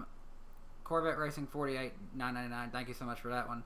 With NASCAR's new sponsorship model next year, how would this affect Monster Energy? Monster has done a great job getting more younger fans, so hopefully they are just as involved. I think it's been a good return on investment for Monster, actually. Yeah. I find myself being more willing to buy Monster now than I ever used to, just because we said it earlier, support those who support the sport. Yeah. Obviously, look, I'm even wearing the hoodie. Look, I do support those who support racing, but look, I'm sorry, like the Monster energy drink, it's nasty. I'm never gonna drink it. I'm sorry. I just won't. Have you tried any of their other flavors? No, I just tried the one. That's it. They have a bunch of other flavors. I'm more of a NOS guy. In my opinion, World of Outlaws. So there you go. In my opinion, biggest loss on Monster and Kurt Busch is to not get him some very creative looking cars with their other flavors. I don't know why they haven't done Give him his own drink. NOS did it with Kyle Busch. Get rowdy. So, and give Kurt Busch his own drink. I'm indifferent on Monster. I don't drink energy drinks. Kurt Busch's drink would be Okay now. I'm already there. I'm already there. No, I mean, personally, I'm not a fan of energy drinks and pop, so water. Always drink water, kids. Carl Singleton. Water and milk. Carl Singleton says $2. Monster has murky. Monster. That's 2 for 3 so far that have mispronounced words. Monster has mercury. Never drink it. Okay. That's another really reason. quick. Let's check out that poll. I voted. Oh, yeah. Yeah, can you pull it up on there? Yeah. Yep. You'll be surprised by the results when I last checked it. I swear if it's like Xfinity series. You will be very. I'm shocked. Oh, Danny, you have to vote on it too. By the way, I do. Okay. Yeah, so just pull it up right there. They just see us sitting there like waiting. There you go. There it is. There it is. All right, so we're vote on going to get the vote live here. What is it going to be? Let's see if... Actually, I'm going to close my eyes when I do this. No, don't do that. You're messing up the data. I agree. I think it's truck. Wow. That surprised me. Well, it doesn't surprise me that we're seeing a 20% on the truck. 74? I'm actually not surprised because, like I said, this offers more star power. I know, but still, like, just from a racing perspective, man, the truck series. Well, I think consider our audience. Actually, we have an audience that's probably a mixture of people. We have diehards who probably appreciate the on-track product of the truck series. Yeah. But then we do have more, casual fans. They appreciate the star power of the Cup series. Yeah, good point. I shouldn't be surprised, actually. Good point there. ARCA 1% and then K&N 2%. Wow, when K&N is better than ARCA. Let's read some comments too. I mean, there's 28 comments on there so far. Okay, let's check out what we have in here. Yeah, just keep you scroll. Here, I'll let you do the comments. Yeah, you go ahead. Do your thing. Awesome. I got to figure out how to work Danny's computer. It's just a computer. It's the mouse. I'm not used to using the mouse. It's not the computer itself. I'm just an idiot. Checker Flag Studios with the first comment. I'm not surprised. Says, when it was called the Busch series, I loved that more than Cup. Don't get me wrong. Cup was always great, but there was something about watching guys like Scott Riggs, Michael Waltrip, and Jeff Green win races. Oh, yeah. Jeff Green in his old number 10 Nesquik scheme, and Michael Waltrip in his Aaron scheme, and even Scott Riggs drove the number 10 Nesquik Ford as well. I agree here with Ultimate Dragon here. Says, Dude, the Truck Series has been NASCAR's best series nearly every year in its existence. Just saying. You're not exactly. wrong. Yeah, you're not exactly. wrong. That's what Think of how many surprises stars me. we've seen have just been Truck Series people like Hornaday, Bodine. Like this for IndyCar, why not? The NASCAR Weekly Podcast mod. Let's see. Adam Whitefish, Pinty's. Oh, we forgot. Oh, yeah, but there's only That's- 5. We only had 5 on there, and plus that's in Canada. So. And then also you got modified and European. And you also have the Mexico series too. Let's see. I didn't know they had a truck series too. So. Oh, and even Hamlin Fanatic just brought up the Mexico series. So. Yep, and then Andrew H. 21 live poll. And no super squad, not all of them. You can pick one. You can only have one. Everybody gets one. Who was the bottom comment? Oh yeah, a lot of people liking it live. We'll do it live. We'll do it live. Runnings Racing. Runnings Racing. Longtime fan of ours. Really appreciate him. Trucks all day, every day. Every day. Let's run a Truck Series every single day of the week. Depressed Jimmy fan here. Let's see. Excitement-wise, it's the trucks. See, I think diehards, for the most part, that watch like every single thing. Appreciate the trucks. They appreciate the other White Castle. Hey, is the podcast not coming on? Dude. What do you mean? Dude, what do you mean? Dude, it's on right. Oh wait, no, he's trolling. He's in the chat right there. I see him. Yeah, nice try. Nice try trying to troll boo. there. Yeah, I caught you. Look at this dude. Look at this dude trying to troll. You can't troll the troller, dude. And then let's see. Motorsports Fan 17 says, I said the Truck Series because I have really grown to appreciate what they do ever since I became a regular watcher in 2015. And I personally think that there needs to be 2 road courses on the truck schedule to really make it good. I really want to see trucks at Watkins Glen. I mean, honestly, the Truck Series should get more airtime on Fox. You'll see more road courses for the Truck Series on NASCAR Heat 4. Yes, that's right. Yep. I'll Bring the trucks back to Watkins Glen. I drove a truck on Watkins Glen on iRacing. It drives really fun. Mm-hmm. But yeah, I'd say that about covers it. Thanks for voting on the live poll. Almost 500 votes live. That's awesome. We'll do it live. We'll do it live. We'll do it live. If you know where that quote is from, you are a real one. Let's see. I guess we can just start going on to a few of our last topics here. Let's see how many we have to count before picks. There's one that kind of mixes with 2. Yeah, so there's 1, 2. And going down there. Also, really quick, 3. 232 people watching, 150 likes. Make sure to lick the like button. Okay. Really quick, I guess I didn't add this in the lightning round, but it won't take very long. Patrick Mahomes and Greg Galding teaming up. Mm-hmm. So I guess Darian, you just go in depth a little more about that. Penny, is that how you say it? I think Panini. Panini. Oh, okay. Panini. They sponsor Greg Galding. If you guys remember, he finished second with their support at Talladega in the spring. Teaming up with Patrick Mahomes to sponsor this weekend's car, so it's going to be a pretty good deal. I mean, Patrick Mahomes, the current MVP of the NFL, threw for 50 touchdowns last year, or over 50, something crazy like that, and also helped me win my fantasy league as well. You know, involved in NASCAR in some sort of way. It's exciting. It's pretty awesome. Okay, then. And also, Danny B's favorite driver, of course, Greg Galding. Yeah, there you go. He's an all-right fella, I reckon. All right, yeah. Bubba Wallace is bringing back the Warthog paint scheme this weekend. Yes. I can't wait to see that. That's going to be a nice one. Special paint scheme news, Alex Bowman, he unveiled the fan-created Kyle Slack's design car. It's going to be running, I think, at your track, Las Vegas. Ooh. Oh, yeah, I saw the vote for that. Because actually a couple weeks ago we missed out on that one. Yeah, I saw a vote for that. It's a really nice paint scheme. Kyle did a good job with it. Yeah. And then, last couple stories here. I think we talked a little bit earlier, but NASCAR Heat 4 released their roster. There is a 00 this year, so you know what Winval can have now in core. Well, technically, there was in the DLC, but you're not going to spend any more money on Heat 3 than you have to, so I don't blame you. Anyway, and then I guess we can just go into a little silly season news before we... There's a lot. There's a lot of silly season news. And this is most of it is Adam Stern reported, so I trust Adam Stern with just about any report. I have not seen a report. I trust him with my life. So I go that far. There you go. Anyway, we'll start with one of the ones that I actually found more puzzling. Clint Boyer.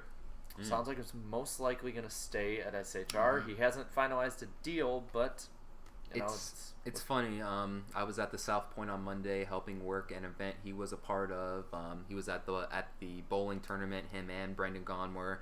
He was talking about his playoff runs. He still thinks he has a good shot, and I don't know. He didn't seem worried, and I mean, Clint Boyer never seems worried really ever. I mean, he's just very outgoing, and I mean, the thing is though, I am if that is the case that he is going to come back, then I'm assuming someone has to go to make room for Cole Custer, and who's on the chopping block. There's no way Cole Custer can be content running one more season. I don't see it. I don't see it. Like, either he, just runs with Stuart Haas in the Cup Series, or he just goes run for someone else. But I think he wants to run for Stuart Haas, though. Like, obviously he wants to. I don't think he wants to go sell for another Ford team like Roush Fenway. Yeah, I don't think so. Yeah, exactly. The deal with Boyer, though, is he doesn't put up the results. Yeah. He really doesn't. I mean, I believe his personality is what has kept him in the sport. Oh, yeah. He had a great car at Martinsville last year. Really just played the strategy right at Michigan last year. Other than that, I mean, he's a solid driver, and I really thought he was going to win the night race last year at Bristol, but he didn't. I don't know. Clint's just so. I mean, here's the thing, though. Which in a way, Stuart Haas Racing up until just recently getting 2 wins of Kevin Harvick, they've been off in general in the Cup Series. Well, here's the thing. I just feel like I mean, NASCAR's really it's not only about results; it's about relationships, and I think that relationship he has with Gene Haas and Tony Stewart is really a big factor into this. Like, okay, well, he's not running as good, but we really like him, so let's give him one more shot here. You know, like if it came down to either getting rid of Clint Boyer or Daniel Suarez, I'd probably just go with Boyer, because I mean, Suarez, there's still some potential there. With Boyer, I mean, he's getting up there in age, and I mean, would he be willing to take a pay cut? I don't think so. I mean, for his age, I mean, he only has 10 career wins. If you look at it, if you look at his time with Stuart Haas, 2017 missed the playoffs, unacceptable. 2018, gets 2 wins, and I mean, again, Martinsville had a very dominant car, and played the strategy game well at Michigan last season. And then 2019, though, like, it's been underwhelming, and really, other than Kevin Harvick, like, really everyone's been underwhelming. Eric Almirola, I expected better. He's not doing bad. He's taking a step down, but he's still up there in contention. I mean, I don't have the playoff bracket on right now, but I mean, there's no reason in an SHR car, even if they're having a down year, that Ryan Newman should be ahead of you. Of 2 cars. He's ahead of 2 cars. Yes. Yeah. There's no reason. Yeah. Here's where I'm at right now. Clint came into the Cup Series not young. I mean, he was older when he came into the Cup Series. I think the best thing for Clint to do, and for Stuart Haas to do, let Clint end his career there when he's ready. Because he does have that veteran status. He's not going to run too many more years, I'm sure, probably. I mean, granted, I might be wrong. Maybe he's going to run for 15 more years. Might be the next Morgan Shepherd. But you never know.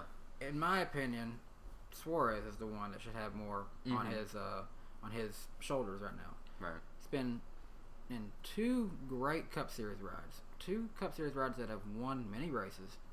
I don't think there's anything wrong with those teams. At the same time, though, Suarez is a Xfinity champion. Where I'm seeing that right now is Cole Custer is ready to move up. Suarez may just be the best time for him to go try out that 0-0 down in the Xfinity Series for a little bit while we bring Cole Custer on up. And there's nothing wrong with that, too. Like, some people look at that as a bad thing, like, moving down or maybe downsizing, moving down to a lower series. But I mean, to get more experience and to have a better chance to win, I mean, Suarez was rushed up to the Cup Series, in my opinion. Because the way I see it, Stuart Haas Racing, Harvick's not going to race many more years. And also, you have Chase Briscoe too. He's another underrated prospect too. Hasn't won this year, so I mean, and he's gaining a lot of popularity too. I think there's a lot of good opportunities for Suarez to take his Cup Series, experience now, bring that back down to the series, help out their Xfinity program down there, and also get him ready to go back to Cup in a few more years. Or maybe Suarez just might be one of these drivers where if you put him with a mediocre team, he'll shine. Like, for some reason there's always those kinds of drivers where if you put them with a smaller team or a mediocre team, they always perform better than with the big boys. It might just have to be the right fit. I mean, you look at Joey Logano, he did not fit with Joe Gibbs Racing, and Penske, as good as Penske's been, they were not that good in 2013. They were good, but not as good as they are today. It just was the right fit for Joey Logano. I mean, he made the chase back when it was just strictly performance chase points and all that. Made the chase when his teammate Brad Keselowski, defending champion, didn't. So I'm in this weird situation where I really want to see Suarez stick with that team. Actually, like, I really do. Same. But I want to see Cole Custer up there too, though. Let's be real. Which one of these two? Like we say, which one should probably have more on the hot seat, but which one probably really does, at least for their career, have more pressure now at this point? Clint Bowyer. Which one wants it more right now? Well, I'd say Suarez. I watch Clint Bowyer's interviews, and while he has fun and stuff, he looks tired. He looks worn down. He looks like a driver who he's on his way out. He knows he is. He wants to be there for cash too as he gets older. Yes, and security. I don't see Bowyer being a competitive driver. Like if he has a flare up in the standings, he'll be like the 10th best driver. It's not going to be like a championship guy. It's not like Clint doesn't have his successful dirt program to fall back on. Yeah. Well, it's just looking at his history. Clint Bowyer has only competed really for one championship. He only had one championship contending year. I mean, people rag on Dale Jr. all the time for not being being overrated. But I mean, you look, he had championship level contending kind of seasons. 26 career wins. 2003, 04, 14, 15. Clint Bowyer, what really, other than 2012, when was he a serious threat for the championship? He was never a serious. 2007, he was too far back. Well, 2007. I mean, he finished third in the standings, but again, was too far back though. So I'm not gonna really count that. Watch Clint go out and win this weekend. I know. Just watch him. I hope he does. I mean, we like Clint Bowyer. Yeah. I mean, just the thing is though. I mean, if we're gonna talk about those two drivers, who wants it more? It's obviously Suarez, just because of his position right now. It's a weird situation, and we're seeing the same thing with Joe Gibbs because Christopher Bell's in the exact same situation as Cole Custer. Both of those two have overstayed their time in the Xfinity Series, and they're ready for Cup Series. It's just, I really wish that we could get rid of that 4-car max rule. Oh, I know. It was necessary when it came out, but it's not anymore. Yeah, I mean, it would solve so many problems with trying to... It was dumb when it's not like these... Honestly, these drivers, these teams, they're ones that sponsors are going to go to. Yeah. I mean, doesn't that mean more teams equal more money and more cars on the track, right? It's a charter deal. It's a charter deal. Those teams want security more. They care more about security than car count. But I mean, obviously they do because it's their team. So. Well, I guess we can move on to a different silly season news if you guys want. You mentioned Christopher Bell, and Adam Stern reported this again. Reading here, so Eric Jones and DeWalt to return to the 20 next year. I think this is the right move. Eric Jones is incredibly underrated this year. I mean, when I do my Winston Cup points format, he's let me check to be completely sure, but I believe he's like 9th in points, like with that, and that's just strictly performance based. He's 9th. He's right up there with Chase Elliott, within striking distance of Kurt Busch, ahead of guys like Alex Bowman, William Byron, and Eric Almirola, and Ryan Blaney. Kyle Larson. He's nowhere to be found. Yeah. But, this is a good move. I am completely jumped on Eric's train here, man. Yeah. I completely agree. Now, on top of that kind of news, it is looking like Matt DiBenedetto, as much as he's been putting up a lot of impressive runs, he's not going to be in the 95 next year. Looking like Christopher Bell is going to be the heir apparent, according to Adam Stern. So, let me just say this, man. DiBenedetto has gotten so much disrespect, and I know I was getting on him, mid-season. The runs aren't there. Then all of a sudden he starts putting them together. But honestly, even if he did do good, I think he would have been out of the ride next year anyways for Bell. And honestly... He was a holdover. Kyle Petty said it best today. I seen it with NASCAR NBC. Kyle Petty said that he's done everything he can to stay in that ride. But he said in the long run he was never destined to hold that. And this is scary though. It's scary how much power Joe Gibbs has over these other Toyota teams because of that alliance. You saw it with Furniture Row basically upping the prices. They're gone. And now with this situation, I feel like what's his name? Bob Levine, right? That's his name. Bob Levine. He probably wants to keep DiBenedetto, to keep building a team around him, a very competitive team for the future, because he's seen what he can do with the equipment and with the guys he has right now. But unfortunately, Joe Gibbs is like, hey, I'm giving you the stuff. We want Bell in the car. That's final. That's that. And the thing is, Christopher Bell, I want him in the Cup Series, and I think a lot of other fans do too. I mean, he deserves it. At the same time, though, it's very unfortunate that DiBenedetto is going to get demoted down to a lesser ride again. And I hope he's David Ragan's replacement, just so he stays in the Cup Series, because he's good for the sport. But it's just a very tough situation. It completely reminds me of a lesser viewed one back in 2009. Ryan Newman had left Penske to go to SHR. They didn't have a good replacement, so they put David Stremme in the 12 car for a 1-year holdover before they put Brad Keselowski in.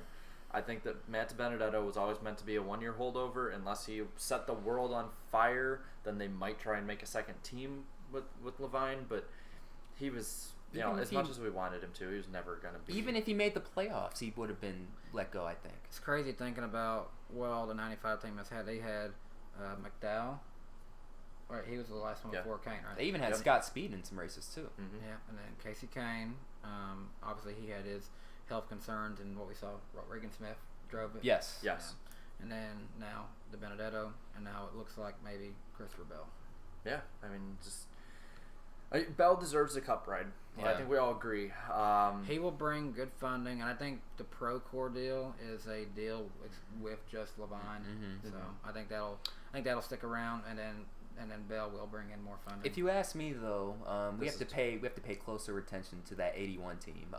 What are they called again? Extreme Motorsports or XCI? That one has just kind of popped up out of nowhere. Yeah, because Eric project. Eric Jones is running for them in the Xfinity Series. He has to qualify too, because I don't think they have a charter. So no, and he hasn't really ran too much this season. Yeah, exactly. So that's something we have to look out for, because I feel like that's going to be a team that will have another Joe Gibbs alliance, and then we'll start to see more Toyota guys go there. I wouldn't be surprised if in if next season, or if in 2 seasons for that matter, if Brendan Jones moves up just because of money, just because he has the money and he can fund that team. Yeah, I wouldn't be surprised if that happens. Or if they want to put in another Toyota driver who simply can't get a ride on another team because there's no other spots. So I don't know. We'll have to wait and see what happens on that. But that's definitely a team we should be watching out for. Yeah. And I guess all that really time is all that really we can. Wow, it's almost 2 hours. Holy crap! It's gone by fast. Damn. It's time for picks. It's time for picks. You want to just go down like this? Yeah, let's do it. I feel like my picks are going to be pretty fun to listen to. All right. Who's going to suck, Darren? Oh, you already know. What car is Stenhouse running this week? It's not Sunny D. It's not Sunny D.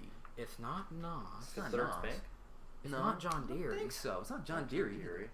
Is it Facetino? Facetino? Facetino. I think it's pronounced Fastenal. And if Stenhouse is running Fastenal, the BFM curse lives on forever. May it reign supreme forever.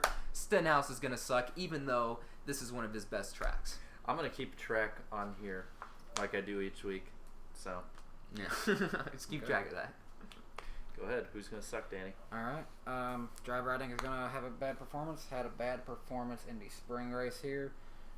Eric Almirola. Yeah, he ran good in night race here last year. That's right. But it's been kind of a lackluster year for him this year. Yeah. And didn't really show much in the spring race either. He crashed in lap 1 of the spring race. So sorry. I love Eric Almirola. He's a great driver. Pretty much no one. It's hard to dislike him, but don't see a good run. Yeah. See, another driver who I think most of us like on here, but I think it's gonna suck just for the momentum aspect, man. Jimmy Johnson. Ugh, that dude that team is suffering. They have a new crew chief that's very inexperienced, and now you got, Johnson he's visibly getting angrier and angrier. It's just, you see it on social media, you see it in his interviews, you hear it on the radio, you see the poorer performances throughout the season.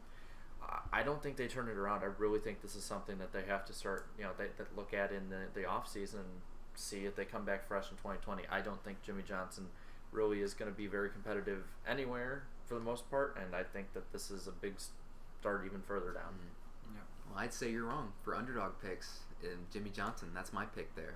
I feel like he is going to shock the world with his run. I even think he's going to even be competing for the win. I mean, in Bristol. Bristol, sort of one of his underrated tracks, I guess you could say. Won there very late in his career, and even last year he was running inside the top 5 there for a brief moment before. I think he cut down second to last win too. Yeah, exactly. So Jimmy Johnson, I think he'll put up a good performance and close the playoff gap, but not necessarily get inside the top 16 just yet. So Jimmy Johnson, my sleeper pick. Okay. As for my underdog pick, this guy almost won here a few years ago. Eric Jones. Going to have a really good chance of seeing him in the top 5, maybe even competing for a win. I was on the fence on Jimmy Johnson, but Eric Jones just really sticks out in my mind. I know another Eric. Something about happy him. to hear about that. Something about him. Something about him, man, this year. For me, again, I'm going momentum, man. Momentum. And this guy has been upping his performance each of the past 10 or so weeks. He's finally getting the notoriety for what he deserves. Crack the top 20 in points over your Fastenal friend. I'm going Chris Buescher, man. Yeah. I think Chris Buescher is a threat for a top 10, top 15. He ran really good in spring, too. Mm-hmm. He was up in the top 5 at one point. I think this is a bit, if he can stay at JTG, I think this could be a very big opportunity to take another step towards making 2020 something really, really special for that team. Could you see a playoff run next year? Next year, yes. Yeah. I think just off performance alone. I think the wins aren't going to be coming anytime soon. But I think, listen, you see a lot of these teams who, Furniture Row started pretty bad. Now, while JTG hasn't started bad, they've been running pretty mid-pack most of their existence. Right. That really, I'd say Marcos Ambrose was probably the closest they ever had to a week-to-week threat, and he was not. Yeah. But I mean, I'm looking at this JTG team right now, and I see that they could really build something special going forward into 2020. And when you get yourself in the top 10 and top 15 more, and especially later in races like they've been doing, that opens you up. If there is a strategy race, you can play the strategy game with the big dogs, and maybe you win out on it. So maybe a strategy win might come next year. But I think that starting this year, I think a top 10, top 15 is what he can get at Bristol. Right on. So the winners picks, it's a no-brainer here. Kyle Busch. He's this generation's Bristol king. In the spring race, he wrecked on lap 1 and goes on to comes back from like 2 laps down and goes on to win the damn thing. Ends up beating his brother, by the way. I don't know. If I say top 3 Bristol drivers of all time, I have to put in Darrell Waltrip, Dale Earnhardt, and Kyle Busch. And I'll even say this: put Kyle Busch up against Dale Earnhardt, and he'll beat him. We'll beat him. We'll agree to disagree on the 7-time champion losing. It depends, though, on if it's New Bristol or Old Bristol, though. New Bristol all day, Dale Earnhardt. Or Old Bristol all day, Dale Earnhardt. New Bristol, I think it'd be close, but just because Kyle Busch is more experienced on it. But I would say that Dale Earnhardt would definitely, he'd be the only person who'd give a real fight to him. Kyle Busch wouldn't rattle his cage, man. He wouldn't rattle his cage, bro. Nah, if we're in the current beasts that can take a ton of hits, unlike the Gen 4 cars, Dale Earnhardt. Yeah. Kyle is a safe bet, and he has been known for winning a race at Bristol and then winning the next one. But I don't think he's ever done that where he's won it in the spring and then also the night race. I don't think so. I don't think he's ever done that. Nope. I don't see it happening again. He swept the weekend, but not the whole. He swept the weekend, but he hasn't kept it together in the whole season. I don't see that happening. The guy I think is going to win, in my opinion, had the fastest car there a year ago. He was just a little short on time. In the spring, I think he had a good chance of winning up until a little caution came out and ruined his day. Getting his 3rd win of 2019 will be Chase Elliott. Ooh. It's a nice that one. place will explode. Yes, it will. This place, it's Big gonna things explode. happen at the Bristol Night Race. Be there and Chase Elliott wins. That was your big thing you were talking about? Well, I've been talking about momentum, and I have, and to a long degree, or a big degree, I think that goes a long way with it. But I think also the past performance, too, goes a long way. They got the PJ1 down. This guy's been pretty good at Bristol his whole career. Just awesome guy at Bristol, and just never has closed out the deal, but Ricky Stenhouse Jr. I just wanted to see the reaction. That's why I'm picking him. It's not a bad. But it's not a bad pick. It's not a bad pick. He breaks the Fastenal curse with the man. He breaks the Fastenal curse with him in presence of it. Watch his heart break. I will. If he wins, I will record Darian watching his heart break and play Mad World behind it. We'll find a way to take you down to victory line. No, okay? That's never gonna happen. That is never gonna happen. Don't even worry about that. I was seeing people in chat picking Kyle Larson, and I thought that was funny. But no, you just took the cake there. Oh my goodness. I will say this. I'm going to Chase Elliott, but I actually juggled between him and also Kyle Larson, Kyle Busch, and actually, I was thinking Jimmy Johnson, actually. Yeah. I mean, Kyle Larson's not bad here, but I'm just saying, just the season. I mean, he's very inconsistent this season. But Ricky Stenhouse, how dare you? How dare you, man? Oh, my goodness. I just ruined his whole weekend. No, you gave me some All right, so who's your actual pick? Yeah, who's your Ricky actual Stenhouse. pick? Oh, no, he's dead ass. Mm-hmm. Stay off the weed. Stay off the weed. Stay off the weed. Okay, before we close out, we did have a few more super chats. I want to read those before we get going. Are we gonna have the outro that goes on forever? Oh yeah, yes, we will. Wait, can we sing to it and they can hear us? No. Like. All right. Oh gosh, we had quite a few actually. Danny B. Rich. Damn, Danny's gonna be man. This is for the honeymoon, by the way. Yeah, Danny B can afford a diecast. I think it's starting with Brandon. Yeah, Brandon Andrews. He didn't say anything. Just $2. Appreciate it. Thank you for the support. $2 from Carl Singleton. I finally subbed to you, Danny B. Hey, thanks. You gave a lot of super chats, so I appreciate you subscribing. You weren't subbed to him this whole time. Hey, at least you're subbed now. He's on to Danny B Nation now. Yeah. What is that name? CCO Stain. C. Costain. Costain. Okay. Sorry about that. There's Chastain and then there's Costain. Chastain, is that you? $5. This is Burner. Hey guys, can't wait to meet y'all at Bristol. How long will y'all be hanging at the booth? What section will you be watching the race from? Again, we are in a group, and just for their privacy, we're not disclosing where we'll be at during the race. However, you can meet us at the NASCAR Pole Position magazine. We'll be starting at around noon Eastern Standard Time. Probably at least an hour, maybe a little bit longer. We're undecided on that right now. Just look around the track. You'll find We'll be around the track all over the place. Yeah. Yeah, and we'll be there all three. And we'll have Eric with us. He'll stand out from a crowd. Yeah. Oh, dude. Literally. Dude's a freaking giraffe. Eric, with Eric, obviously he's one of our most recognized guys. We expect him to literally draw most crowd recognizable on and YouTube Joseph. and just in general. Joseph too. will be there too. Yeah, and Joseph his brother. Lombard. Yeah, it's gonna be kind of hard to miss us actually. I think. Hey, Workman, he's a big guy over in Rusty Walrus' streams. Good to see him here. That's a summer showdown winner right there. Yeah. Respect. $1.99. 2019 silly season. Lots of talent, not many rides. Yeah, Yep. exactly. We Right went into that big time. Dual wheeled gamer, $5. Appreciate that. They hated me for telling the truth. Stenhouse has a better average finish at Talladega than Dale Earnhardt. Stenhouse equals GOAT. Hey, I said that. I said the average finish part first. You said it. Christopher Smith, $1.99, no comment. Just appreciate it, Christopher. Blue Jimmy 48 fan. Hey, it's good to see you, man. $5, appreciate it. Awesome podcast. I hope you guys have an amazing time. I hope you guys have an amazing time with everyone at Bristol.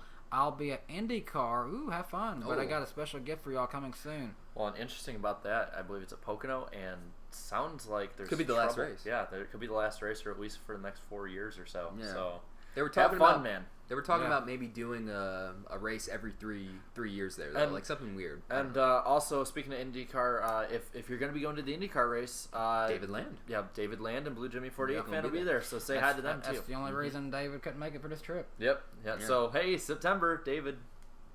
Come on down. Yeah. It's going to change. Yeah. All right. Well, guys, it has been fun, and it has been real, but it's not been real fun. No, it's been boring the whole time, bro. Guys, we appreciate everyone's support tonight with the Super Chats. You guys are amazing for continuing to watch us for this long. I can't believe we've been making it this long. Finally got to actually do one of these live in person. Woo! Let's do it. Eric Estep, you better be here next time. I know. You better be here next time. Bro, he's gonna go over the camera though. That's the thing. Yeah. He's gonna be like right here, basically. That's what he's gonna do.